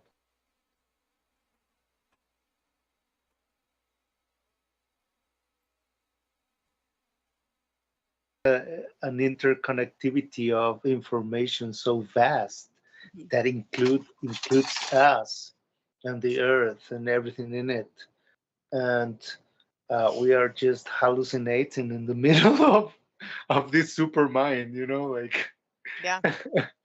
and imagining all the individualities, and like we actually, what it's interesting is that if you think about it, like there's theories about lattice. I don't know if you're familiarized with this term. Lattice is some sort of net of that includes every beat in the field in the so it's interesting, but that's it. We have got to go to break here in a second, so before you continue, hold that thought, and then when we come back from break, we're going to start out with you and what you were just getting ready to get into, okay? Sound good? Okay, cool. Okay. Cool. Yeah. So, with that being said, everybody stick around. We are going to go to break, and we will be back here in just a second. Long break, folks. Okay. 10-minute break. Excellent. Oh, sweet. So, yeah. So if you gotta grab some food, go to the bathroom, now's the time to do it. Also, we'll be cut off here in about maybe 2 minutes on my end. Okay. All right. So, and then I'm going to bring this same room back up. So keep an eye out for the call. Okay. Yep. Yeah, that was pretty good startup, and I'm really glad that we were able to get Arpeg's story in on that one, because I've been trying to really bring that out, because that is an amazing story. If you guys get a chance, I know Mark was able to check it out with me before, but if you guys get a chance, like MC, check out that video. I don't know if we've got it posted up yet, but it's cool. It's his TED Talk where he was discussing it. That is the most amazing. Yeah. It's the most amazing thing I've watched on there. I think it's just as I still far haven't out seen that yet. that. Throw that in the chat, Just as, Vicky, if you can. What? I was just going to say, I think it's just Link as to far the out that we TikTok. can observe these plants observing other whatever bacteria, plants, things. It's just as far Things out to around me it, that we have apparati to observe them observing Apparati, other even. stuff. He's Right, or freaking out with the whatever. apparati. I know, right? I'm Yeah. use that word. Is that even a Hey, word? no, that made perfect sense. I'm wondering when we come back, and hopefully we'll get Nancy back in here with us too. I'm going to ask her if anybody's actually tried to use like a Geiger counter instead of using something that actually touches the plant, or even like a what is it, a K2 meter? The kind that in and out. that checks for EMF. I want to point something else out too. For the plants to see how much you're getting. They've done that on Telegram. That you could see it where they have done that. You can see how With much plants? radiation. Yeah. Yes, radiation you're getting. Like put your Okay. phone next to it. Yeah. Leonard And then you'll Nimoy see in the that plants start video, to die. he What? Because Leonard Nimoy the in that video was video. mostly about trying to get communication between the plants. Well, You know, he also pointed out the fact that it was energy, like, you know what I mean. It was more than just vibrations and stuff like that. It was actual energy, because they don't have the ability to hear. You know what I mean? Right. Well, they're or do they? chemotactic and In a way. phototactic Yeah, exactly. capabilities. It's probably So the same thing as the 100th Alright. monkey experiment, Yeah, where right? the Okay. monkeys were Good point. learning I on need the everybody. mainland. I need Good everybody to hang the- up. Okay. All right, and we're gonna start the next one. All right. Okay. Sweet. All right. All right. Everybody hang. All right. Give it a second, and we will be back on here in a second. We got to come back in and get the show back up and going one more time. So we are doing our show on Teams, so it only allows you to go 1 hour at a time, and then we have to call each other up again. So yeah. oh yeah, hopefully everything. There we go. There we go. Can you guys Hello, hear me hello, good? hello. Hello. All There we right. go. Can hear you. Okay. All right. Meeting started, and we're good to go. There it is. We even got Within the Vacuum back. Now, the reason why I'm calling him Within the Vacuum is because that's his brand. So I want to, even though he, In the vacuum. yeah, Within the Vacuum. Within the vacuum, yes. Yeah. Mhm. I asked He does him ahead of music, time. He has t-shirts. I asked him He does before, lots of cool things. and he told. And besides that, I love the name Within the Vacuum more than I do Isaac. I go for Yeah, Isaac it because is I love him. because You know what I'm saying? Like, that is the coolest freaking. That's the coolest internet It name, is. dude. It is pretty cool. Seriously, Within the Vacuum. You know what I mean? Mhm. If I would have thought of that before I had my Like, infamous OG 1973, I'd have named myself Within the Vacuum, dude. Right? But I don't know. Yeah. I love Infamous though. can you Yeah. can you guys hear I'm me? still. Yes. Yeah, we can I'm- hear you. I've been trying to get a hold of Sure. David Campione too, but I don't know what's going on. He's not showing up. He must be really busy tonight or something. Wait. He just popped in, I think. No, I thought I heard him earlier. no. It didn't work. Nope. Hmm. OTO is what it says. There she is. She's using her deprogram today thing on there. So, Yeah, plug. It's a plug. oh, cool. Oh yeah, there you go. That's Is weird. that okay, Mark, or should I change it? Yeah, that's No. fine. That's That's fine. fine. I'm gonna run to the bathroom. I'll be right back. How long we got? 4 minutes. All right. 4? Crap. Okay, cool. Yeah. Run, BRB. run. Yeah, BRB. I guess Nancy's not going to be able to make it in. I don't know. She messaged us back. I know she said she was going to be a little late, but you know, we're going. We're making it work. Cool. Me eat my onion rings. Ha ha.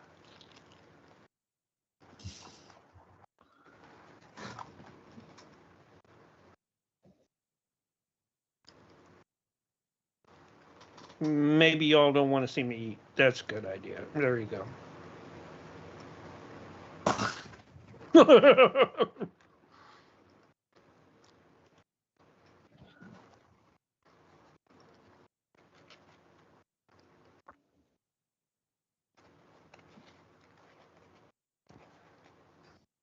Let me check and see what's going on over in Kick. Kind of slow right now.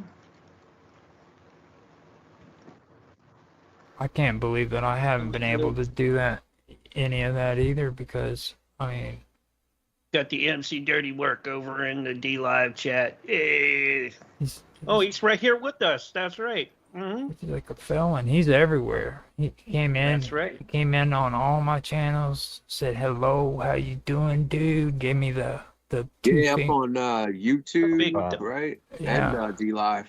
Yeah. Yeah. There you go. So, within the vacuum, you got any music and everything set up that you're planning on putting out?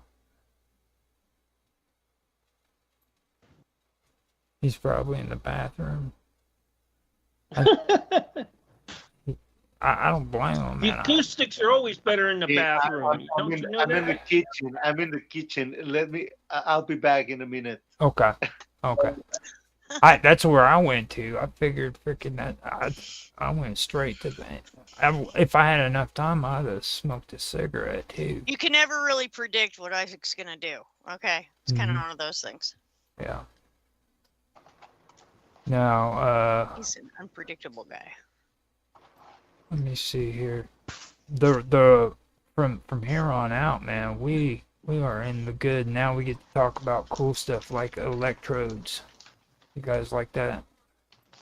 And I did pull up information on talking points that I had for my weird science episodes about frickin' the dish brain. So I can kind of go over that a little bit if you guys want me to. I'm back, guys. Okay. All right.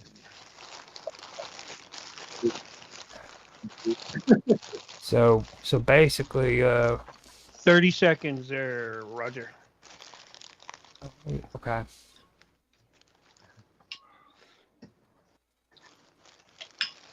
So, what we were saying, Well, Roger. We're getting ready to come back. He's going to do a countdown. We're going to open it up, and then after I open it up, I'm going to let you continue where you left off.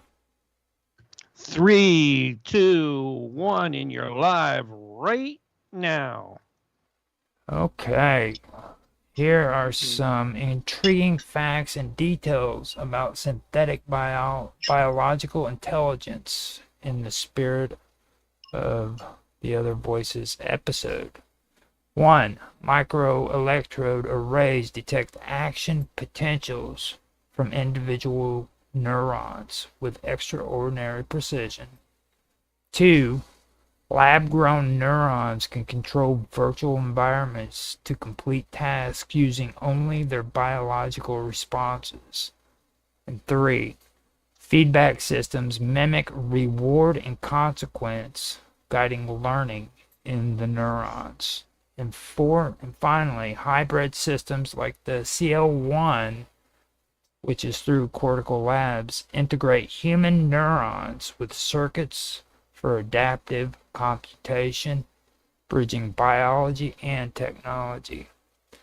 Consider the implications. Intelligence may exist beyond the human body, learning and adapting independently. What does this suggest about consciousness and the limits of life? And with that, I'm going to open it up to within the vacuum and let him continue where he left off. So with that, Hey, go ahead. man, but beyond the human body, it's like it's obvious that there's intelligence beyond humans. I mean, the Earth is an organism huge beyond, the Earth creates animals and everything that we use. We took it from the Earth. This computer, everything we have. So it's obvious that there's beyond intelligence. If someday we get to the point to achieve, I don't know, super intelligence or whatever, I'm pretty sure that Earth's intelligence will immediately get in contact with that other system. If it's aligned, in the it has to be aligned with natural processes, right?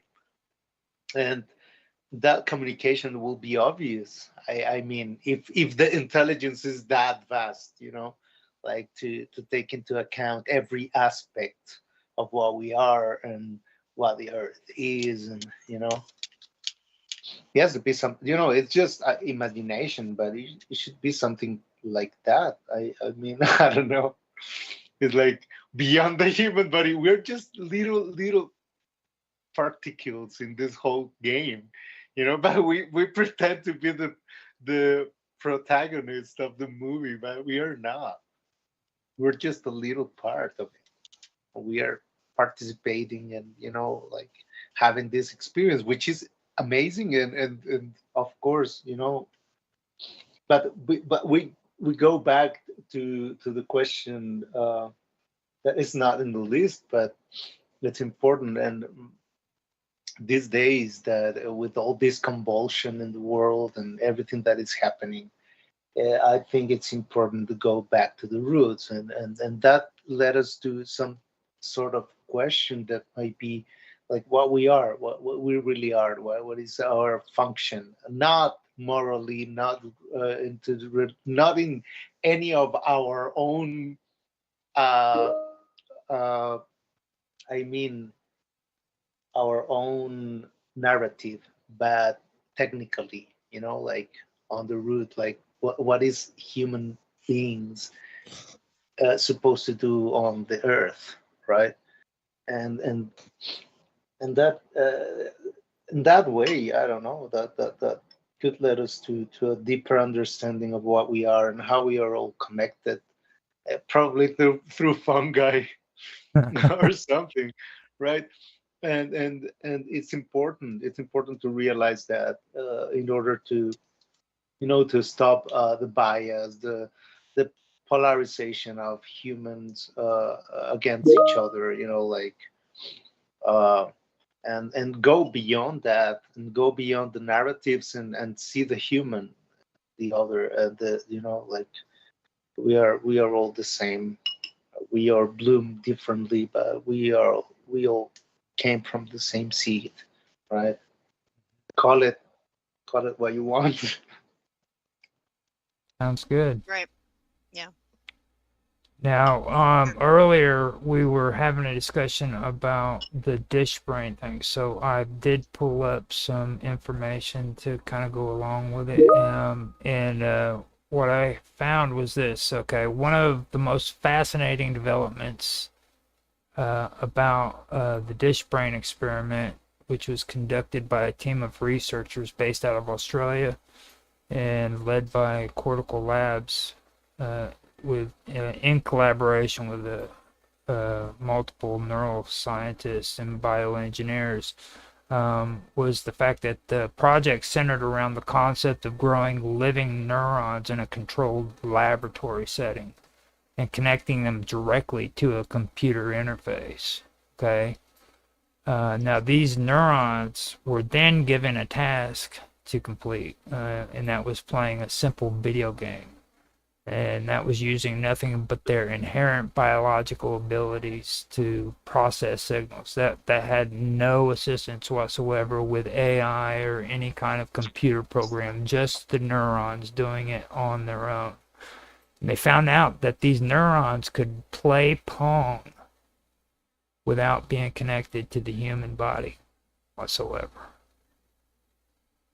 or any kind of body, you know what I mean? And that was what I found to be fascinating there. So I pulled that up, and I was finally able to give you guys an idea about what the dish brain was. And no, they did not say what the consequences were, but that the consequences would be severe if they didn't comply and do as they were told. So with that, I'm gonna turn it back over to you guys. But I did find out the information, just so you know. So, what's your guys' thoughts on that, of neurons being able to be able to function outside of the human body. You know what I mean? To be able to complete tasks only using Well, their You own. have to have a particular media and that they're able to live in and function continually in. provide their energy. Yep. It has to be a certain media, I guess, pH, salinity, all that kind of thing, and that is very specific, and it has to be continuous, or else they'll die. Yeah. Well, I'm Would- thinking that neurons do that anyway. That's their job. That's what they're designed to do. So if they have like Vicky was saying, if they have the right medium, then they'll function that particular way no matter where they are, kind of thing, you know? That's why it's a So neural network. yeah, You know, I'm not and then surprised. yeah, they know how to. So then you have to, and they probably are not all the same. That's what that article was saying too. That you have to. It's just not one brain cell. That type of brain cell. You've got many brain cells that make up the brain. So yeah, then Uh, they had to decide. Right.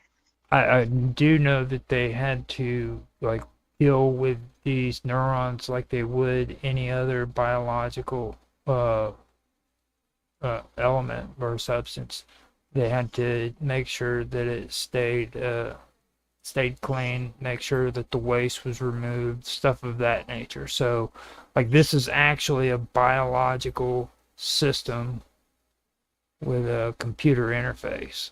You know what I mean? And Right. and what I learned from it was the only downfall to these kind of programs is they only have like a 6 month lifespan, and Right. they can't retain the memory after that 6 months. So you have to basically start all over again with it. You know. Well, if these neurons Do are you taken remember? from humans, you know, Mhm. they would. Oh, Isaac. No, no. I was in the. If you, Roger, remember, I think Jolly or someone in the imaginary shared an article about these same thing, but with fungi. They Mhm. try it with mycelium, and like mycelium computers and stuff like that. Yeah, that seems more quantum to me, actually. But what I was going to say is that if these neurons are used to working in particular systems, and if they're taken from humans, you know, or the um, yeah, I am assuming that they were taken from humans, which certain neurons are used to, like Arpad was saying, how your plants they evolve in their environment. So neurons obviously would evolve in their environments as well, because we have nerves all over our body. So brain cell nerves, or they would be different than say ones in your toes, kind of thing. So Roger, do you know what type of brain cells, or what type of, I'm sorry, what type of nerve cells they were experimenting with? They they said that it got to the point where it was beyond even having to use, like with neurons, you don't even have to pull them Okay. from the human body or any kind of thing. They can actually Oh, okay. reproduce them synthetically as well. Like they Wow. don't have to be taken from a human or an animal. They can literally produce neurons.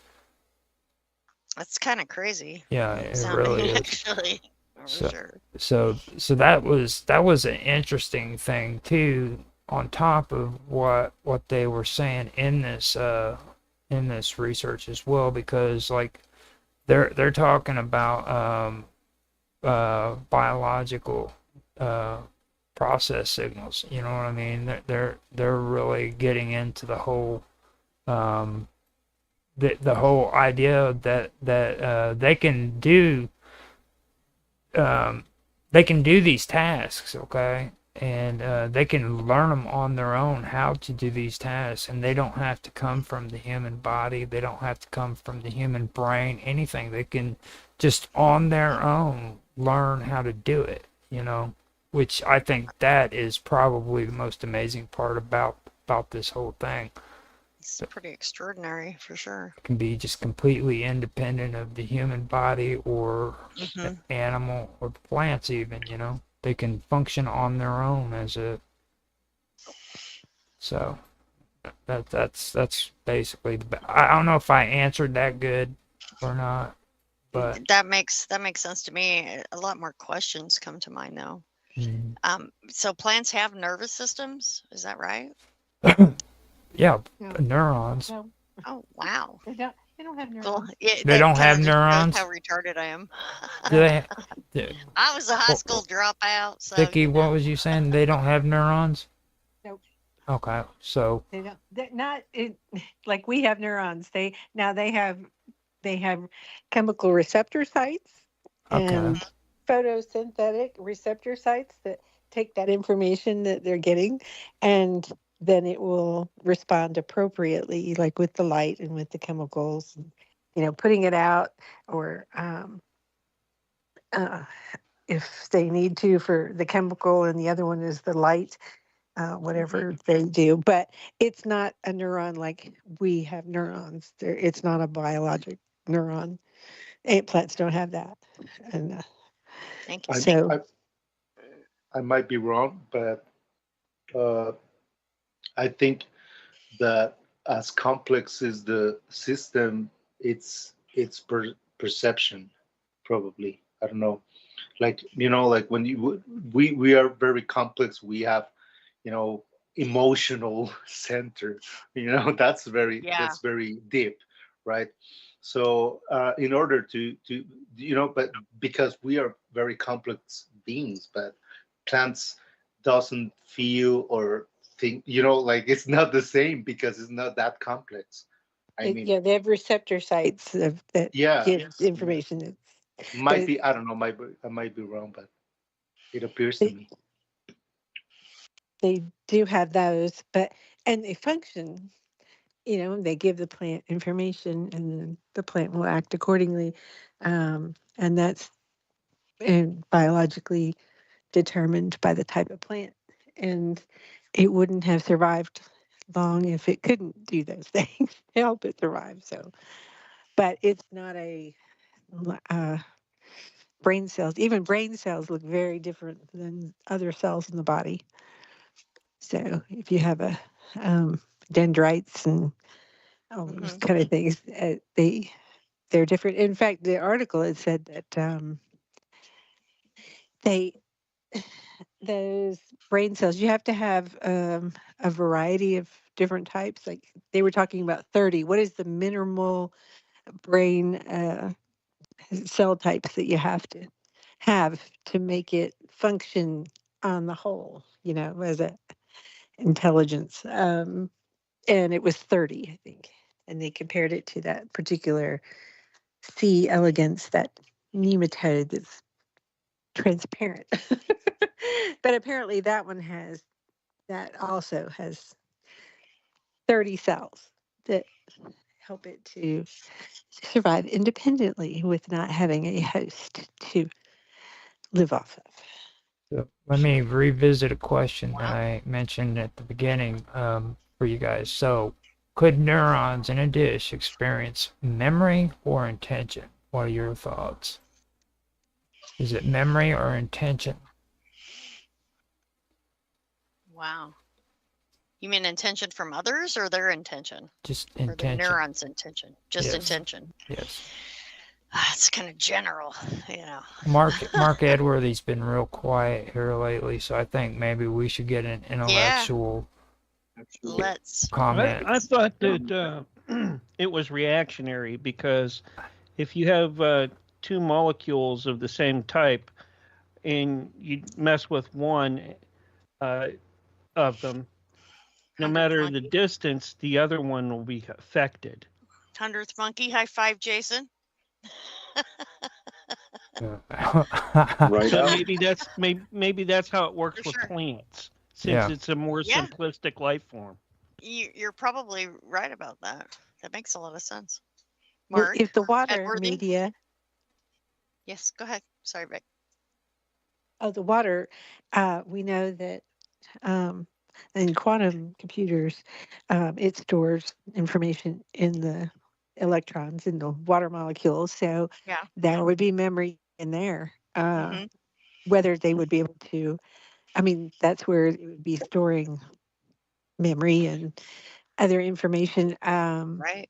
Right. So, and I know that it does get hooked to a synthetic or a chip. Mm-hmm. Is that correct? I was Yes. trying to. Okay. Yeah. Unfortunately.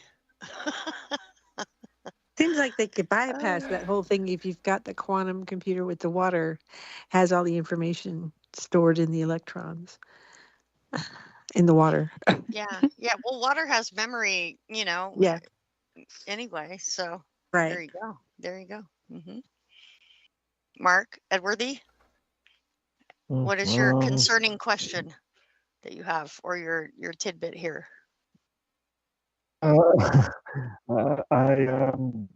remember there was lots of experiments done about 10, 15 years ago about using organic matter as a storage device. So like a hard drive or and they were using sort of various sort of sea. Breaking up. But that's all. Yeah. Say it again. You're breaking up. Say it again. Yeah. Storage device is the last part we had. Yeah. Using seaweed, but Seaweed. as for Okay. yeah, and other organic matter, but I don't know. Now, we actually are coming up on our next break, I believe, aren't we, Mark? 30 seconds. Yes. So with that, let's take a quick break, and we will come back and continue this conversation here after our short break. Sweet. All right, we're on radio break. Yeah, that was pretty good. Now, I do have some information too that we can talk about the microelectrodes arrays, and this is where it gets really interesting. It starts talking about how microelectrode arrays, how they're a small device, and they have like tiny electrodes, and they basically can actually talk to neurons. They can actually listen to them and respond to them. Yeah. Which is pretty interesting. Yeah. It's like a microphone board, a neural. Who's doing that? It's being done through a microelectrode arrays, which is called an MEA. Yeah, but with which company, which laboratory? Cortical Labs would they're the ones that are really getting into this. A lot of the terminology goes according to. See, back when I first heard about it, they were calling it wetware, and now they've changed it to bioengineering or stuff like that. But what I was really used to hearing it as back in the day was wetware, and that was a big topic that they were talking about in the early 2000s, and now they've started changing the terminology on it basically. So Cortical Labs was notorious for it, and then the DishBrain project, which I actually learned off of Nancy whenever she posted it on her chat first. And that's what got me back into that whole area, which I thought was pretty cool. Yeah, usually anything with the project on the name of it has to do with DARPA or something like that. Oh, don't get Mark started with DARPA. He gets all rebellious and stuff. Does he? Yeah. Do you, Mark? Yeah. Dude, Yeah, it's not. yeah, It's yeah. not difficult research. Okay. Okay, it's not. Yeah. Yeah. Project Satan. All right. Spraying that sulfur over UK. Gotta love it.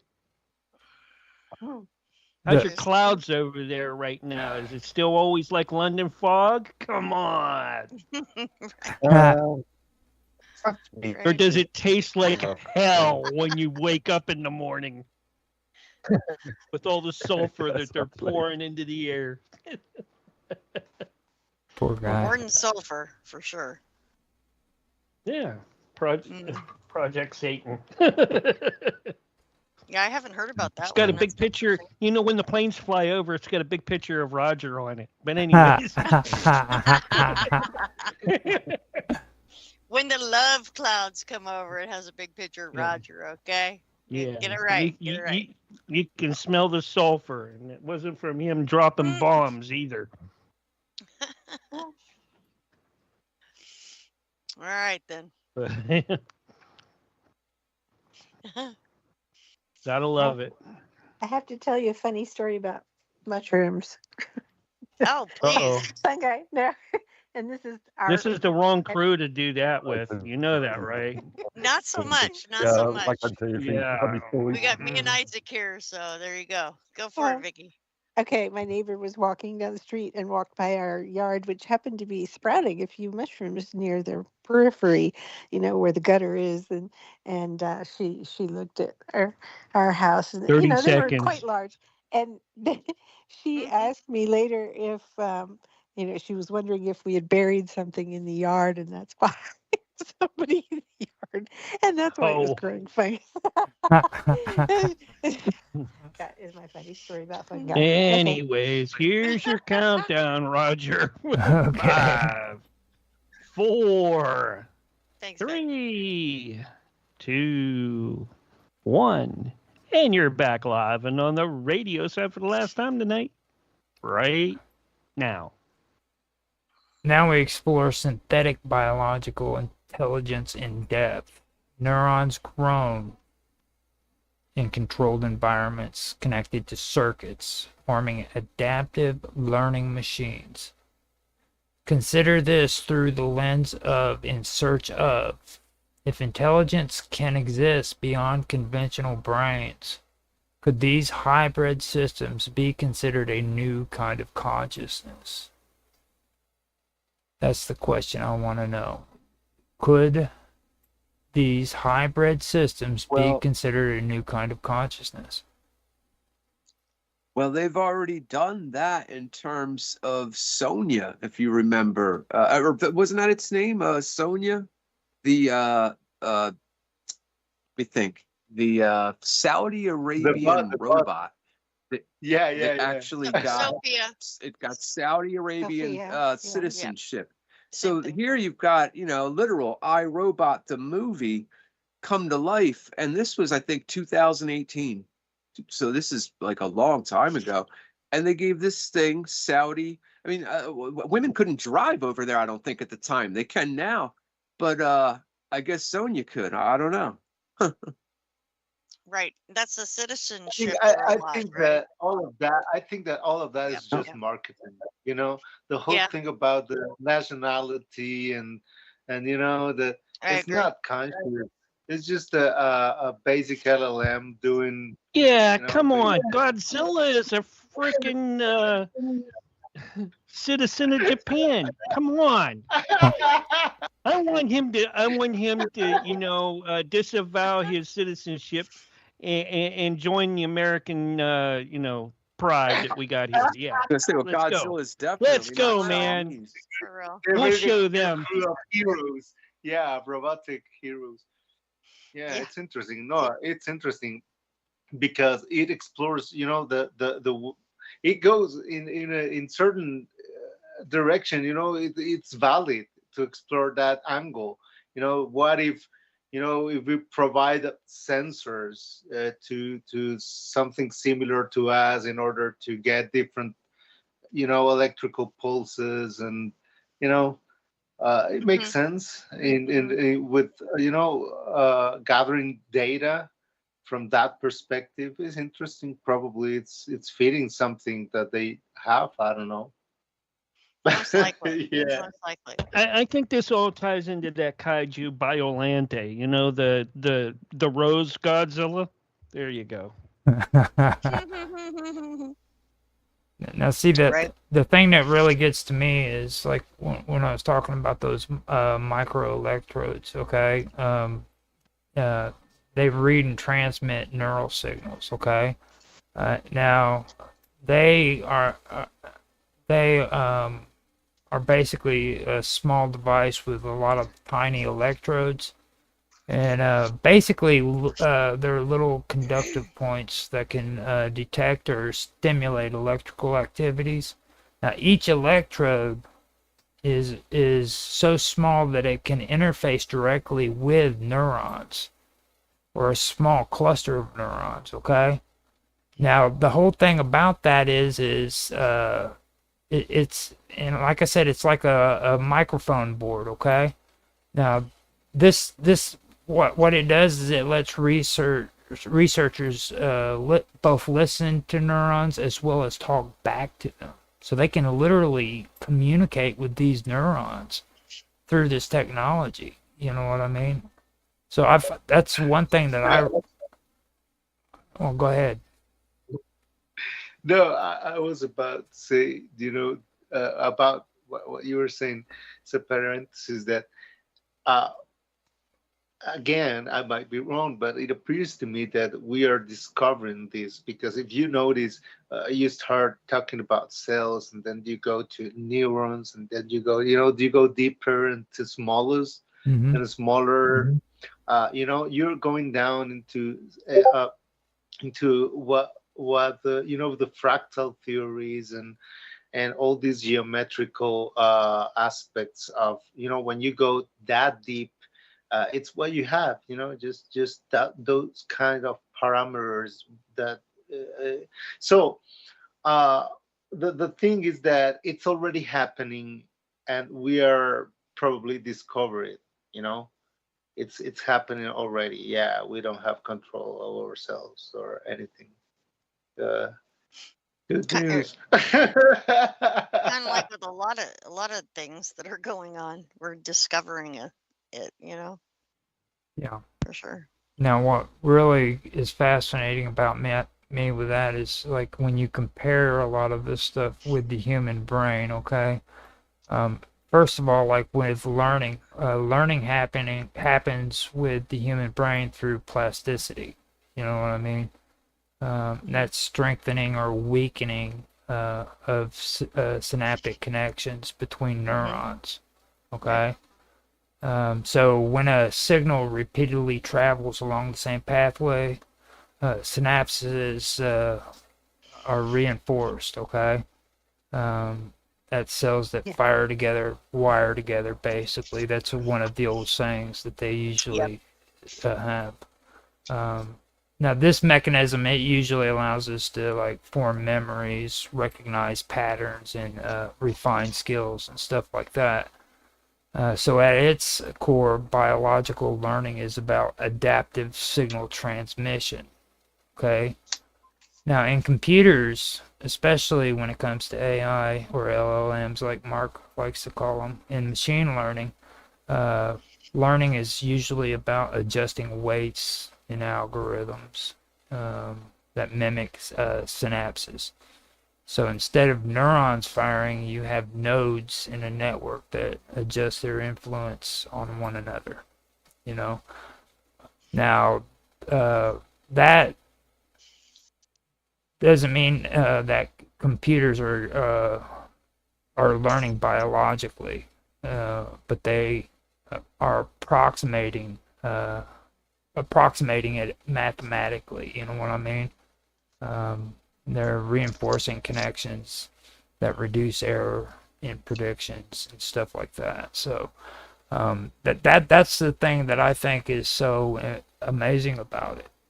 It's the synthesizing of the human brain when it comes to plasticity, because that's very important when it comes to the human brain. That's something that we have that computers don't quite Right. have. You know what I mean? Hmm. So I know Vicky is a nurse. She's into cool stuff like this. So what's your take on that, Vicky? Like, Yeah, I was looking at it. I thought it was interesting that they, talked about that optimizing the wetware mhm, because the positive things about to reinforce that learning of the brain cells, they like being able to have um, you know, a stable um,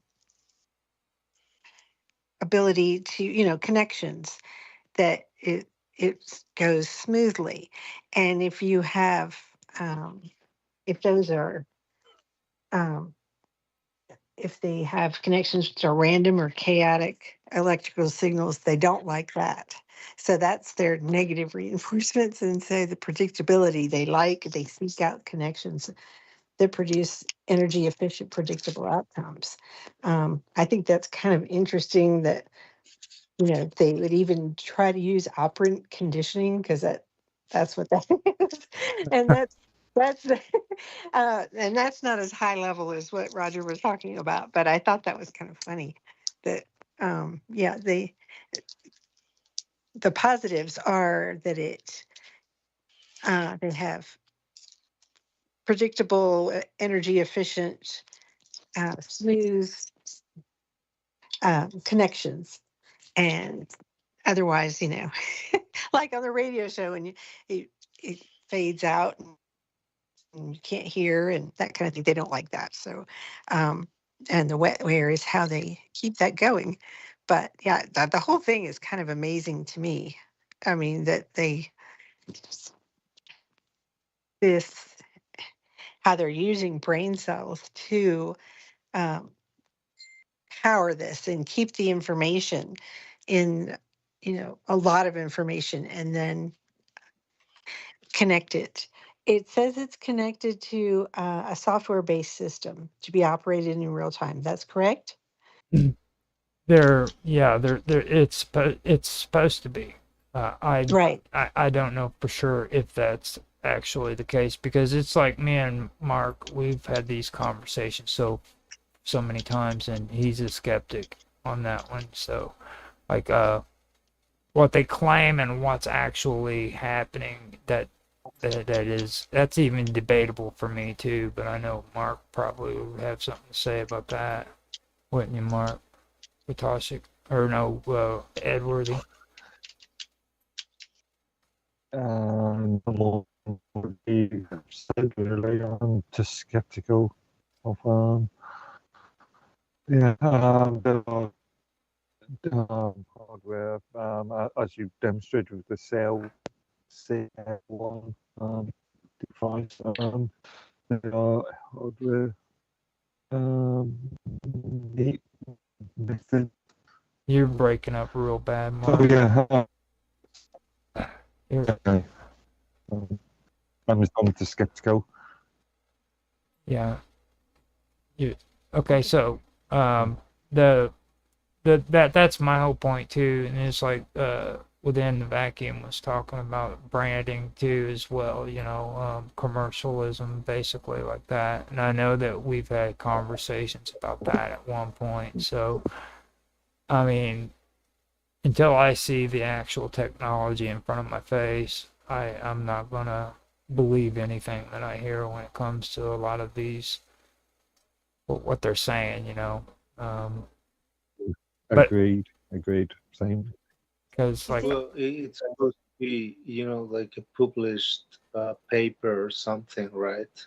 When you're like published, putting out some sort of new theory or something, or at least a prototype that people can like and document, and it has to be documented, right? mhm, That's very important. Uh, in order to be valid for for infinite research. I mean, right?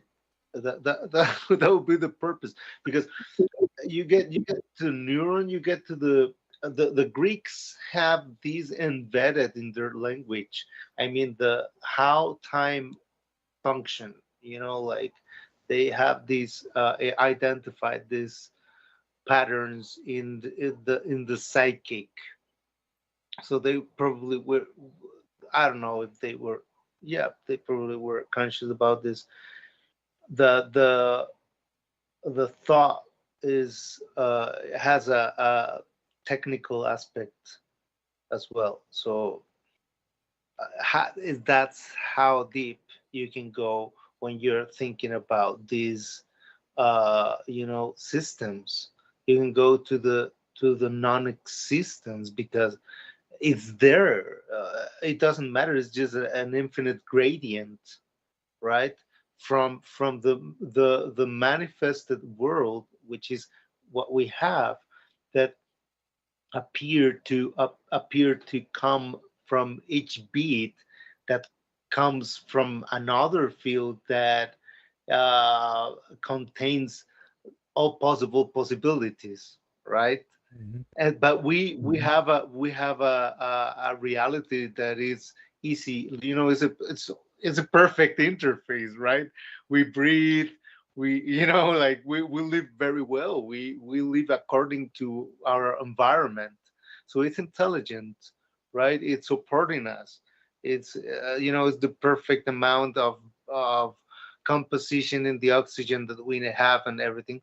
But that's the key. The key is in the middle. How an infinite amount of possibilities is manifested into a reality as almost perfect as we are, until we have, like, until we start to participate and co-create, right? That's our responsibility, at a certain point. But at the same time, the real administration of what we see as our world is, it's contained inside other vastness that we don't even can't even think about it, right? We don't have the capability to understand how what that is, right? So yeah, it goes there. The thing is how mathematically you can, identify what's going on from the infinity to limitation and something concrete to be useful for us in this dimension, right? All right. Because we're talking about a field that contains one version of me, of this meeting, where we all are like little differences, all of them, right? But we have all this steady one that we experience, right? So it's something like that. I don't know if I explain myself. I'm doing my best. You're fine. No, It's the co-creation thing that's causing that. now, Yeah, for sure. now I know what you're talking about. one thing I do want to talk about and bring up too is like when you pair like living neurons with computers or AI, the same principle applies when it comes to adaptation, okay? But now adaptation happens at two levels. One, you have the biological adaptation where neurons physically rewiring, or they're physically rewiring themselves over time. And then after that, you have the computational adaptation where algorithms are learning from neural patterns and adjusting how they interpret or respond, okay? This creates a feedback loop where each side shapes the other, okay? So if you let this system run long enough, adaptation could take on evolutionary characteristics, basically. And like you'll hear people talking about these programs becoming autonomous and being able to work on their own, and that's what they're eventually wanting to create, is an autonomous system that'll be able to think and adapt on its own. You know what I mean? And that's something that I do find very, very much interesting when it comes to that. And I know that that's a big topic today when it comes to artificial intelligence or LLMs, you know. So with saying all that, I wanted to get your guys' feed on that and what you think about what I have just talked about. If anything there sticks in your heads. Yes. It said that what's going along with what you said, SBI is inherently more natural than AI, and by leveraging neurons as a computational substrate, SBI has the potential to create systems that exhibit more organic and natural forms of intelligence compared to traditional silicon-based AI. And I think that's what you were just saying. Yeah. That that by using the neurons, that there is a greater possibility that it will go into, and I guess people are wanting to have it, you know, sentient and autonomous. But that's interesting that they are using that as a computational substrate, you know, neurons, how we think. They're not using the chips and the all the traditional silicon-based AI. And that is interesting to see how different that will be. And Yeah. because if people were able to call up or, you know, connect with these types of computers to get, you know, what we would usually put at Chat GPT, you know, that kind of thing. It'd be interesting to see the difference between the two. You know what this brings to mind for me real quick is that how in the Bible it says that we're made in the image of God, Uh-huh. and we're making things in the image of us, kind of thing. So I That's just what wanted stuck to out to me point that too. out. That really, when I hear this, I mean, if you really think about what we're discussing here, we're talking about creating a computer system that is thinking on neurons without using the electronic devices like the chips and the AI and all that. This is actually thinking straight off of the neurons. Mm-hmm. That really does blow me away. It really it's creating it comes back to the whole idea of consciousness, and like before we come to the end, which we have just very few minutes, what do you guys believe about the philosophical as well as the ethical implications when it comes to this stuff? Just kind of with you guys, what do you think it is ethically as well as philosophical when it comes to biology and machines converging and consciousness too? Go ahead. I don't think it'll ever have its own consciousness. I just don't. But it would definitely probably work as a computer, and because we based making computers off of how our brains work. So, but I just don't ever think it'll become sentient or have its own, you know, take off and have its own computer, because then it would have to make its own neurons and and apparently this hadn't gotten that far yet, as far as you have to replace them after what, 6 months? Every 6 months, right? Mm-hmm. Yep. That we know of.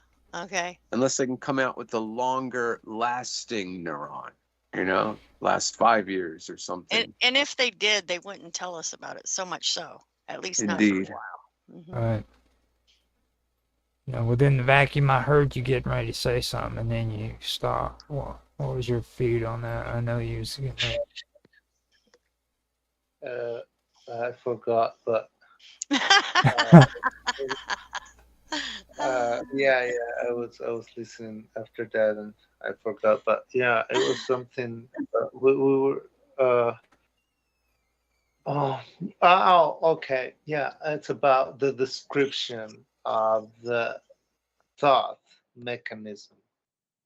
Not exactly, like you're focusing on the brain is like seeing, looking at not exactly is what is happening inside, and there's a pattern of the as well, and that's another angle on how you think when you're designing a new model, like a new capability is different. But we tend to do that, to look everything from the outside because we are obsessed with our physical appearance. But I think it's normal, right? Mhm. But yeah. Yeah, I do find that a lot of this stuff, man, to be honest, is very, very interesting. And I'm so glad that I didn't have to hear Mark Edworthy say very much about it because he gets really irate and starts talking all crazy stuff. I mean, he is like, he hates AI with a passion. He hates it so bad that he hates it when you call it AI.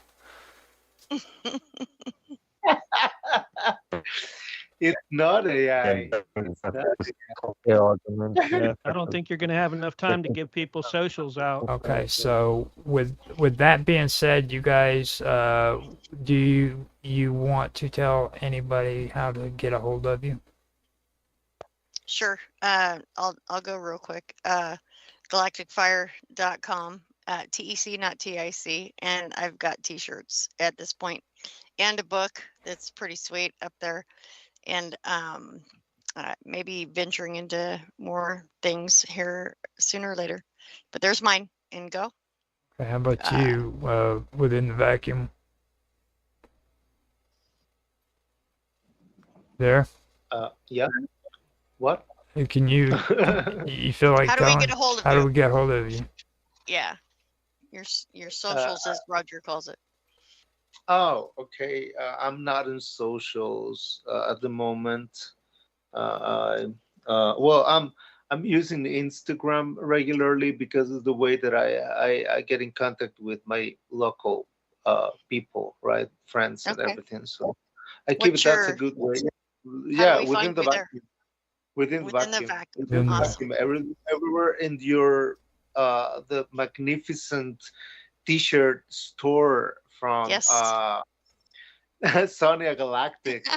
Okay, Yeah, so how baby. about you?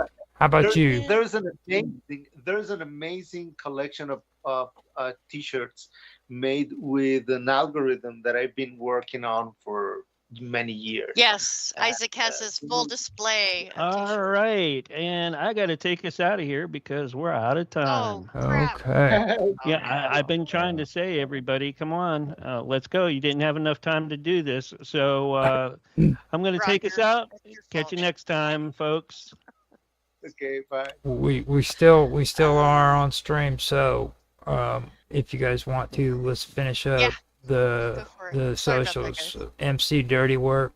You want to give everybody your socials? Yeah, you can find me at D Live. That's MC underscore dirty work, Friday, Saturday, and Sunday mornings from 10 a.m. till 2 p.m. Eastern. You can also find me at Instagram, that same spelling, and Rumble, MC Dirty Work. There you go. And how about you, Vicky? I'm on Telegram for such a time as this. It's the name of my channel. And on X at Booklander62. Okay, and hopefully we can get Mark Edworthy's audio working. You want to tell everybody how they can find you? If you can hear me, if it's this working, you can find me at minds.com. At Medworthy. Yes, Medworthy. at Medworthy. And with me, you can find me on well, everywhere. Just basically look for Live with Roger Hansen or Roger_Hansen. And I'm usually on Teams as well as Discord. I'm on minds.com at Roger_Hansen. You can find me there as well. So, with that being said, man, what are we going to do? We're going to do an after show there, Mark? Yeah, I guess we can do an after show once I get us off. Well, the radio's done, but I still have to fix up the broadcaster. Mhm. All right. So once that's done and we end this one here, bring us up on another one and we can do an after show. I was real glad that I could have, well, Vicky for one because of the neurons, but like within the vacuum, that was a really big surprise with you because we've been having these conversations a lot too, outside of like the conversations I've had with Sonia and Mark. I know me and you've talked about it, and I was really surprised that I could get you on here. I'm glad that you came on, thanks, man. Isaac. Such a pleasure, for sure. My pleasure. And Anytime, guys. Awesome. you've always been into stuff like this, though. From what I remember, man, you was always talking to me about cool stuff like this. So. Yep.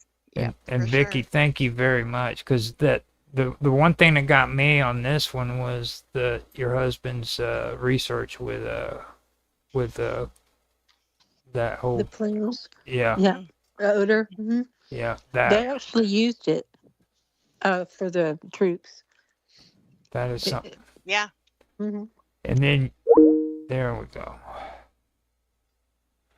Okay, so we are going to be going into an after show. I hope you guys enjoyed the show. If you did, please like, subscribe, share, make comments, give some feedback, and check out Dragus Production.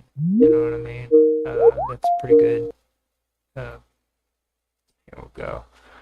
All right, so I'm back. I will. Let me go grab me some coffee and everything. I've got to go do something real quick, and I'll be right back. Okay? Yeah. Where's the rest of the folks at? We've got Sonia coming in, Mark Edworthy's coming in, Jason's coming in. I don't know if Vicky is or not. We probably bored her to death. How about Your mic is really messing up bad tonight. It Mark. is. it just messed up? Okay. I don't know, man. It's really breaking up bad. Yeah, it's like all night long. Yeah, I mean, you sound like Okay, Innovation Nation. You know, when she does her thing. There he is. We got Isaac back. Now, our Vicky said she's not going to be able to come in, so I'm gonna go grab me some coffee and everything, and then I gotta take care of some business, and I will be right back. You know what I'm talking about when I say business? I think so. Okay. I think so. I will be right back. And we'll be right back after these messages.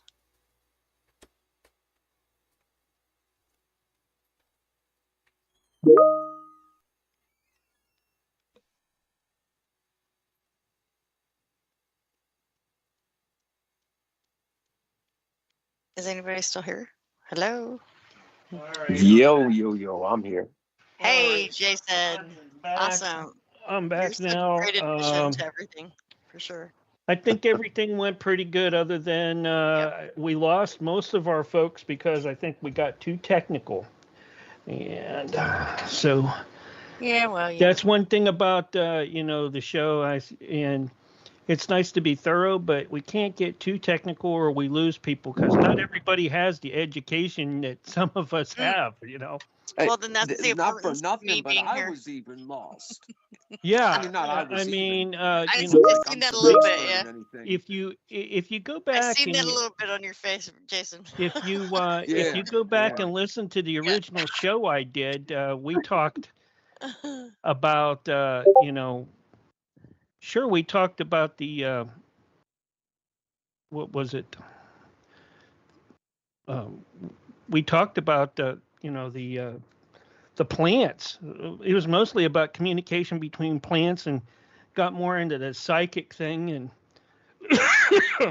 and then and then because this show originally segued over to a show that I did on sound. So I'm like, I okay. was more interested in the interface that was actually communicating between them neurons and that bacteria. I bet that'd be a trip Yeah, to I see how mean, it that was was done. really neat to watch that, you know. It was super cool to watch that video. And go ahead, it is up in there in the deal. So I would take a look at it and see what you can get from it, MC. And you'll understand why I said, we did more of a, you know, the vibrations around cause the plants to react a certain way. So and wow, you really, I mean, like, okay, the sniffer and all that from, I'm like, okay, well, Yeah, baby. yeah, we did. I mean, we had more folks listen last week. That's all I'm gonna say. But It's probably because of Nancy. maybe, but Nancy can take in. Maybe. Nancy can get too technical too sometimes. Right.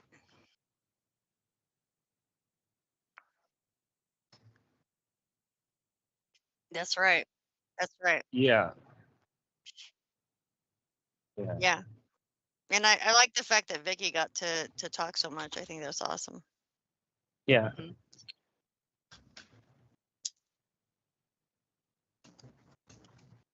Yeah.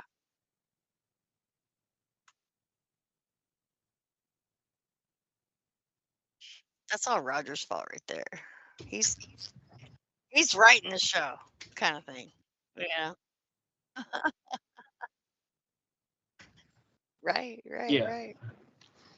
But that's kind of behind the scenes type stuff, though. Yeah, yeah. You All gotta right. tone it down for the common folk. Yeah, You know. because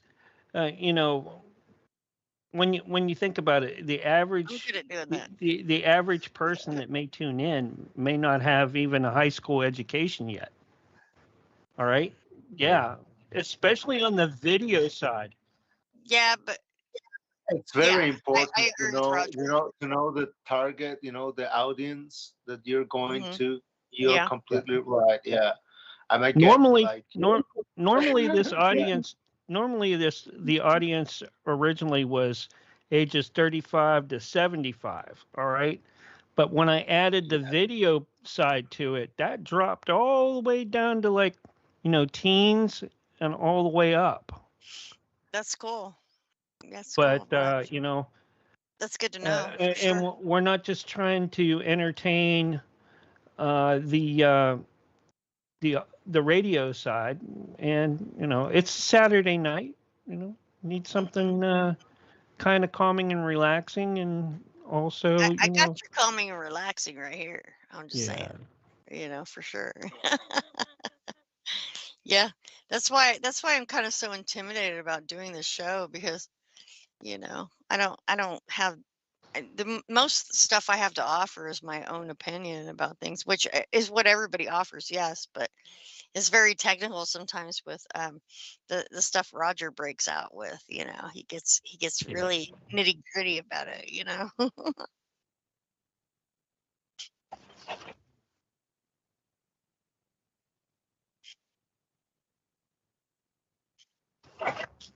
Yeah, you're right.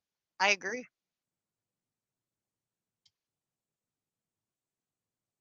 right. It is a new topic. It is a new topic for a lot of folks. So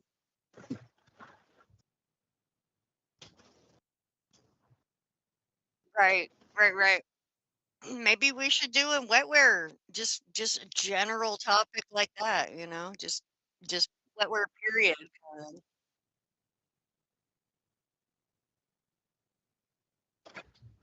of. Right, right. Yeah, yeah. Uh, no,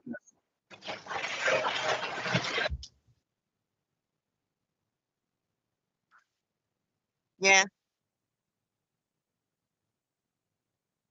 yeah,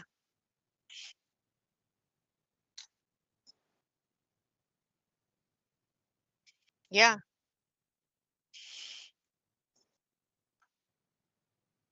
Mhm. Right.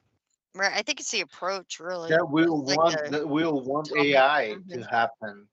Once or It's like, biological AIs. it, it means We yeah, are. yeah, of course, but like it's like we don't generally people don't get that.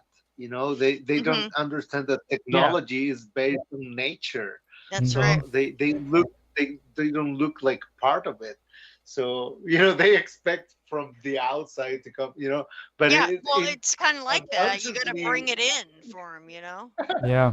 Yeah, Bring it in from the relevant topics that any teenager would know or young person into the like bring them in from that and drag them into the technical part. You know what I mean? Like the educational I part. guarantee you these younger people have a lot more technical know-how, They knowledge do. about A this lot of stuff them than do. what we Sure. do. well, Sure. like Maybe when it comes to coding, Oh, but guarantee you that. That's all a right, Yeah. guarantee. but But then they don't what know how to swing a hammer. Yeah. That right, too. Good and point, Jason.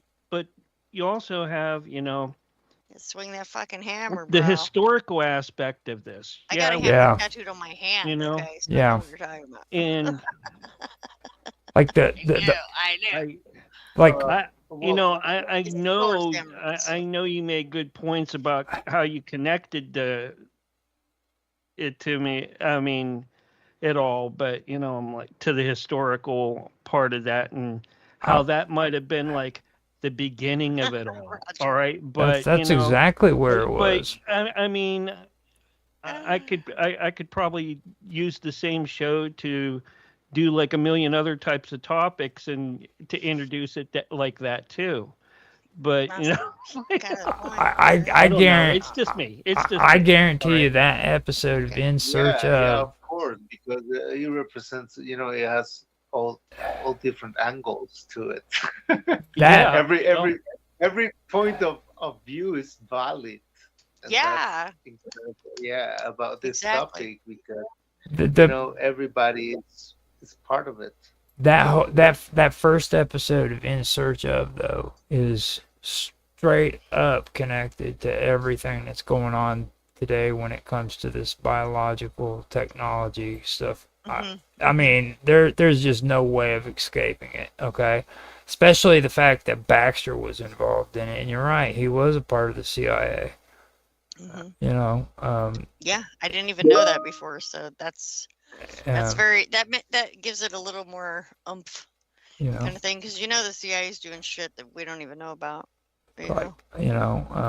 And like I said, we don't even know. the first time that I got curious about it was when I watched the black and white version of The Thing. Okay, and I don't know if you guys ever watched that or not, but it was in the Arctic, and the Thing was a monster from outer space that was attacking I think I was like these 8 people. or something And when that came out. That was like that movie scared the crap out of me. It really did. It was like, what? Oh my god! I mean, what are people doing? But I don't really think that's like reflects reality really at all so much. Well, I think it was like a Hollywood spin on stuff. No, I'm talking about the old black and white version that came out. Now back in the day, whenever sci-fi first started out, they actually used science in their freaking movies. Okay, that became outlawed. And I remember to this day they had that conversation in the show where they were talking about vines being able to communicate for long distances, and that stuck out to me. You know what I mean? And then when I seen this first episode, that's the first thing that stuck into my head when I first seen that one, and it just. I started doing checking that stuff out, man. That's how I first got interested in wetware and what that was all about, you know, about neurons and using neurons to freaking actually create these quantum computers and stuff. They're wanting to do it and make it autonomous to where they don't have to depend on Sophia. chips That's all and I got to stuff say like about that. that. You know, And, well, I mean, they don't got to depend on it now, really, do they? What I mean, with the crap they have right now in terms of dependent on it, I guess, right? The AI, who knows? I mean, literally, I don't know what the difference would even be between. I mean, what would you have? Not need a semiconductor. You would have like literal conductors. I mean, I don't know. No semi about it, huh? Yeah, you know. Kind of thing. well now they've Well, got neural processing units instead of CPUs, they're MPUs. Right. Like in the Terminator 2, a neural processor or whatever. That's what he said he had in his it dome. says it all right there, Terminator and shit. I mean, there you Yeah. go. I mean, there it is. Predictive programming kind of thing. Yeah. You know? And predictive programming, yeah, that's another thing too. That's very interesting because that's something we didn't. Heck, I would have busted that out. Mark would have been all upset. I'd have gotten too intellectual. He'd been like, "Oh no, dog! Oh, can't be doing that. No dog, no dog. Don't make me go all Maybe that." I should start using dog instead of bro. Apparently, I use bro too much when I'm talking to guys. It inhibits having a date for sure. Everybody calls me bro. Picture an AI that, a real AI that is capable of taking a look of all the information of the complete system every time that you ask something. Yeah. That will be intelligent, like for real, that the machine are able to check the whole of the information existence and give you an answer, from that will be better. That will be a next step, I think, because the clusters and the tokens, it's like an inevitable bias in the information, and like, okay, I'm it's starting to choose this little cluster of information to give you responses, and that's limiting. Well, I don't know how yeah, probably the network inside of it has communication as well in some sort, but yeah, it's still limited to the. Well, So there was something else that I could have gotten into, but I didn't want to. It's like and what you were talking about, like that. Okay. Now, when it comes to like consciousness and these systems, okay, what would happen if someday these systems could communicate in ways that we can't even perceive, we can't even understand? Yeah. well, I think everything is consciousness anyway. Yeah. Like this experience that we are having, and this is not me. There's a lot of people like looking at the subatomic particles and beyond, and it appears that we are made of more like a holographic reality, that something completely physical, not two atoms never touch each other. It's just the energy field around it. That kind of thing that let us think that there's something else and That something explains bigger. Barbarella right there. That whole movie, Huh? Barbarella, totally explains it. Barbarella. Yeah, Barbarella. No, I haven't. You haven't seen Yeah. that? Well, no, Okay, no, I sorry, haven't. sorry, sorry. Yeah. Yeah. But yeah, yeah. Well, I think uh, that the systems, the experience that we are having, it's just there's still people that doesn't know about you know well, I don't know with the internet now, but it's still there's a lot of people without access to the internet, right? Like, and they have this completely different experience about the world that than us. That we are supposed to be, like we supposed to have access to to better information, right? Like more accurate, but that is not completely true. It depends. Right. It's all perspective. I said this before. Yeah. And I think that's probably one thing that when it comes to this whole thing about like plants and everything, you know what I mean? When you take a look at like when we've had conversations and you said you'd always go out and take walks in the woods and get into nature and stuff, you know. Now that clip that Mark put at the beginning kind of talks about that too. It talks about that there's something that's involved in nature that's kind of beyond all of this. You know what I mean? Like our whole perception of the way the world is kind of skewed. You know what I mean? At least that's the way I made it out to be. Like we don't see things the way it is according to nature. And like these plants, these plants communicate with one another when it comes to energy and being able to communicate long distances.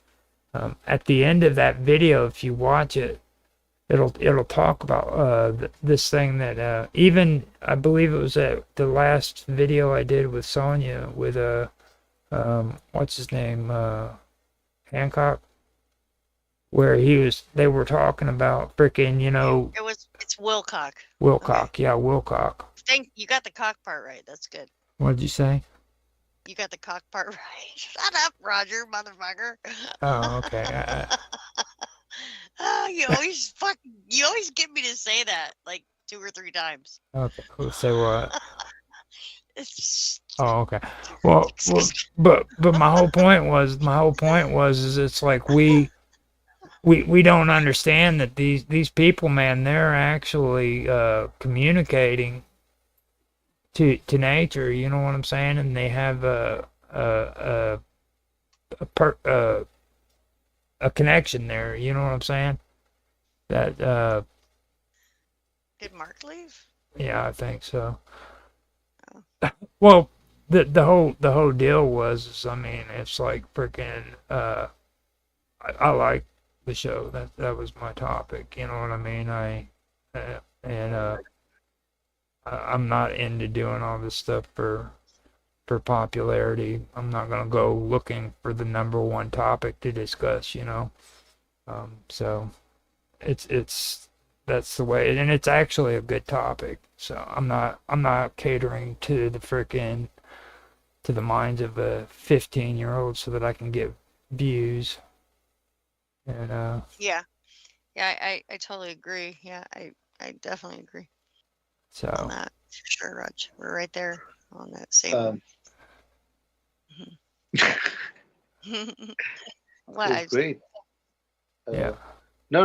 I don't know if I get sometimes I get very deep on that topic, but it was because Sorry, I didn't know. guys. My Teams crashed because I'm editing. I guess I don't know. I never did that before like that. Okay, I'm back for now. I did take us off all the other platforms. It's just us here on Teams right now while I edit. All right. I guess it. I don't know. I don't know what happened. I never seen it do that before.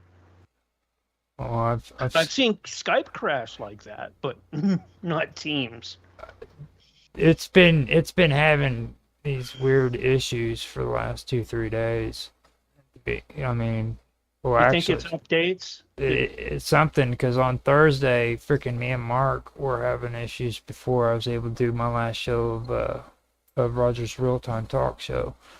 Okay, we were able to get it going and got it finished up, but it was acting really, really weird. So, I don't know. This might have something to do, like I said, with what Nancy was talking about with solar activity. it could be because she was reading off some stuff the last, what was it? Well, that was on Wednesday. Wasn't it Wednesday where she was talking about signals and stuff like that going on? Yeah, he said it's That's right. gonna hit a high on Tuesday. That's messed up. So maybe you never know. This might be the first wave of it. So we did get everything up and out, and like I said, I'm working on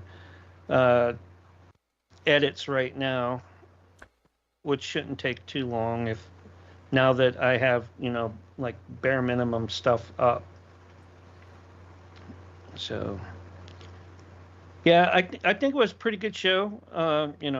I've gone off topic lots and lots of times, but you kind of kept it into topic, and that was really good. And like I say, you got to kind of look at your now start thinking about your age categories too for the platforms that we're on. But radio is going to be anywhere between 30 and 75, especially at this time of night. And at this time of night for like the video platforms, or especially on a weekend, you're going to get kids. I mean, young kids. And it's okay to catch them in there and get them interested. That's kind of the point of me doing this, like this.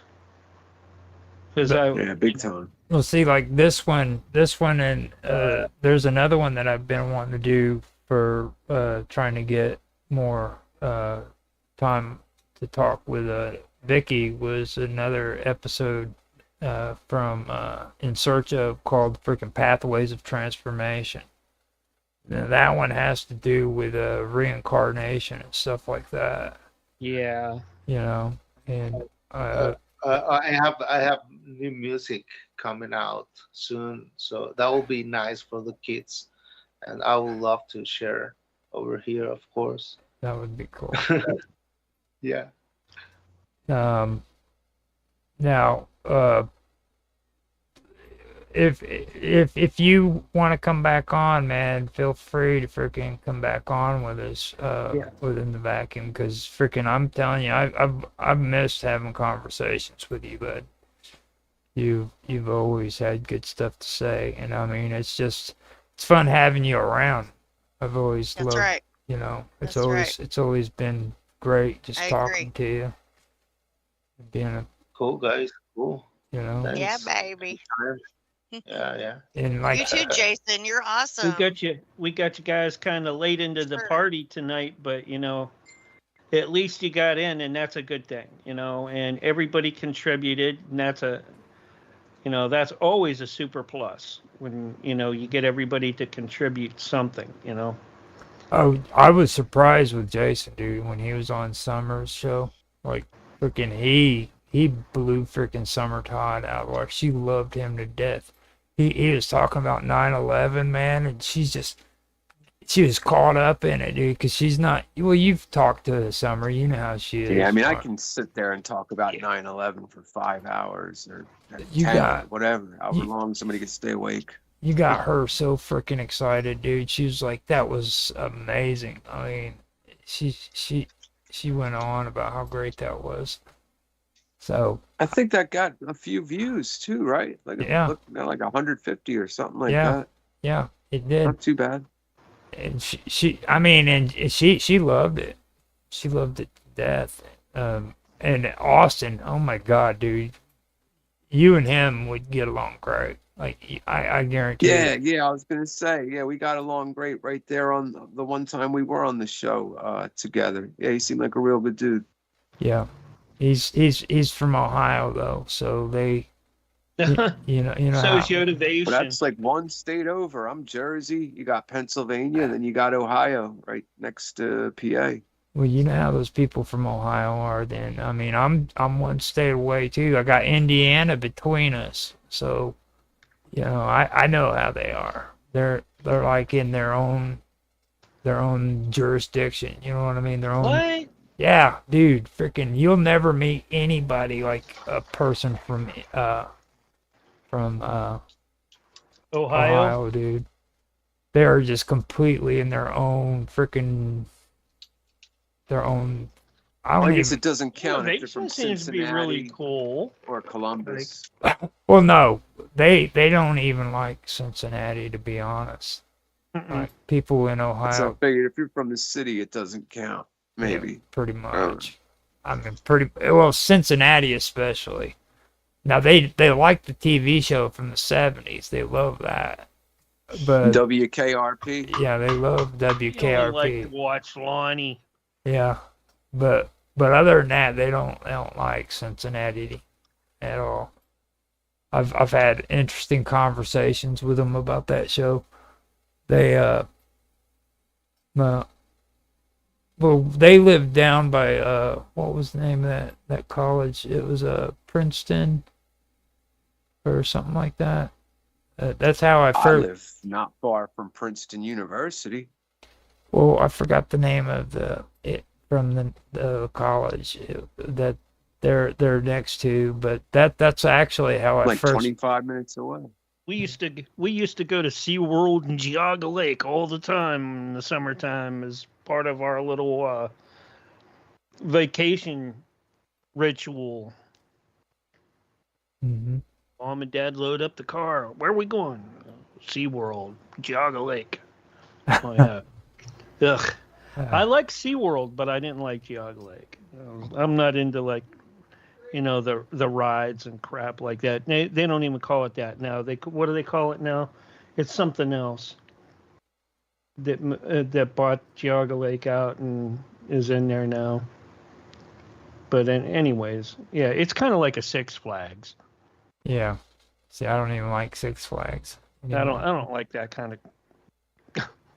Freaking my nephew was able to go to Holiday World over here, and he went over there and he hated it. He's like, I cannot believe that freaking, because I mean the only thing that made it famous was Dolly Parton and all them. You know, they ended up buying it or building it, I guess.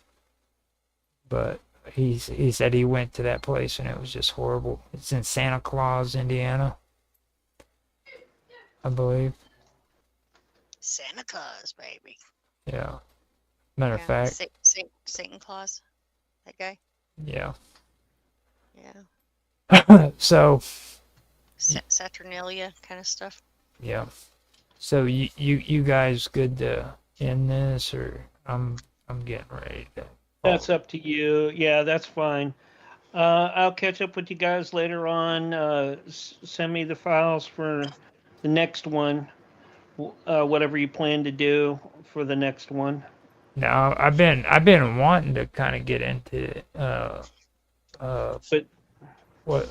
Einstein's brain. Oh my God! Why? He was working for the man. Are you kidding me? Einstein's brain. Oh, see, if he does that, then Tesla will be right around the corner again. I was just saying, weren't we doing Tesla last week? Yeah, we did Tesla last week. I'm talking about his brain after he was dead.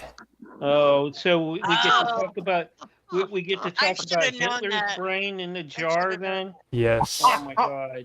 Yeah. Roger said yes. Like Hitler's brain mayhem. in the jar. I don't know if I Do they ever actually have that? Yes. May him cover our. Could be here in Jersey. You remember that movie? After they put Hitler's brain in the jar, Igor went over, picked it up, and took it to the dock, and then they sang "Putting on the Ritz." They have Edison's brain. It's probably You know in Jersey. you know what I'm talking about, right? Dude, Yeah. why do we But always gotta you- talk about dead things? You know. Well, I mean, I'm just saying, you Well, know, I gotta be a good Roger. thing. yeah. What you were saying I, reminds me I like of the moving forward. I don't know of about the y'all, of the but cover of the Mayhem Uh, Mayhem the metal band, the black metal band. yeah. You know the legend. right? Dude, that spooked the heck out of Mr. Robot. He seen that, man.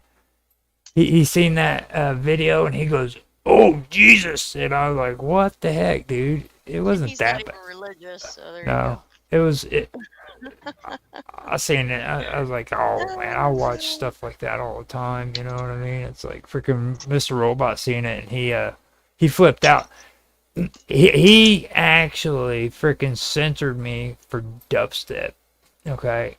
And that's like, yeah, that's the most embarrassing thing for a dude to ever have happen to him, to be censored for dubstep. You know what I mean? Like, he's not It doesn't into. even make any sense to me. I'm not even computing that. All right. Well, I mean, Really. like, how do you freaking not like heavy metal, but you're cool about dubstep? You know? That that makes sense, actually. No, it doesn't. No, Dubstep's rad. no. You kidding me? It's rad. Not as, Dude, not, I'm a dude. heavy metal chick. That's what I built from, is the heavy metal thing. Yeah, but I know, but you don't. But the dubstep's rad. Are you kidding me? You know? Now she's just picking on. You don't have to to really No. that much rap, is No, it? What do you think, you cannot- MC? No, it's rad, not rap. It's Rad. rad. Like Are you radical, saying rad. dubstep? Yeah, Yeah. dubstep. Yeah, that's that. I mean, Yeah. She's- it can be kind of rappy, but you know. She's fucking with I me, don't is what know. it is. Oh no, I thought you meant the type of music. It's called dubstep. type of Yes. music. Yeah, It's that's genre what I of was techno. thinking. Yeah. That's I guess Yeah, you cannot Yeah, listen it to like the whole it all album sounds the of same to me. that. And it's Yeah. like an Yeah, MC's yeah. nightmare. You But- either have to but the spit way too idea- fast or way too slow. That's right. Yeah, The idea of the design, the sound design it was really cool at the moment that when it went out, right? Let the Now it's musician talk. Sketchy, yeah. Now it's old. I but, lived you in- know, come at the on now, moment it was come on now, great. Gun, Right. Ah, Yeah. Klingon. At the moment it was great. It was like, what the fuck is this? You know? I lived in Miami for a couple years and they loved it. Yeah, Dubstep. it's still in. All they listen to is dubstep. I mean, they listen to some drum and bass too, but just jump up. So one genre of drum and bass, all jump up, and then dubstep, dubstep, dubstep. I remember I emceed one party. There was 5 dubstep DJs playing simultaneously, beat to beat, back to back. Like, God, wow, that's like ODing on dubstep. I mean, That's great. It's live. I felt embarrassed because like he censored me because he didn't think that the people who listen to this music would like heavy metal because they're all into dubstep. So I got censored by a bunch of dubsteppers. I can listen to dubstep for 25 minutes and really kind of dig it, and then that's a wrap. Yeah. And like I said, you to take any vinyl record with any hip hop verse on it, and I'm telling you, you will, even if you do successfully match it to whatever the beat per minute that dubstep pitch, the tempo is going to, it's either going to sound like the Chipmunks because it's going way too fast, or it's going to sound, like freaking The Thing or whatever because Yeah. it's way too slow. Yeah, really, it's just a nightmare for an MC to spit over. Yeah. So Dubstep. It's That's not true. like drum and bass where it's like 85, 95 or somewhere in the middle. I mean, they call it 168. I don't know, or 180. Yeah. I never got that. I call it 85, 90. What I call 90 in the hip hop world, it's 90. The record will match completely, but they call it 180 in the drum and bass world. I don't get it. But yeah, it's crazy. that's dubstep. I love it. See, that's That's how I want to end it. I'm gonna get off here, you guys, and I will talk to you later if you want to hit me up later. All right, Roger. All Feel, right, feel you free to do guys. it. All right, you Thanks. take care, and I'll get this up and out here later on. I'm still working on it. All right, Mark, Sonia, Uh, Yep. What's that? Isaac. He's saying Yeah. later. Yeah. Oh yeah. See you later. Thank you guys. It was See, great. Yep. Are You we- guys are have a we- good are we- night and get out. All right. you too. Yeah. Hey, MC. Oh man, somebody had a player on or something. Hmm. I had this terrible echo back here. Anyways, drop me some of your stuff. I need some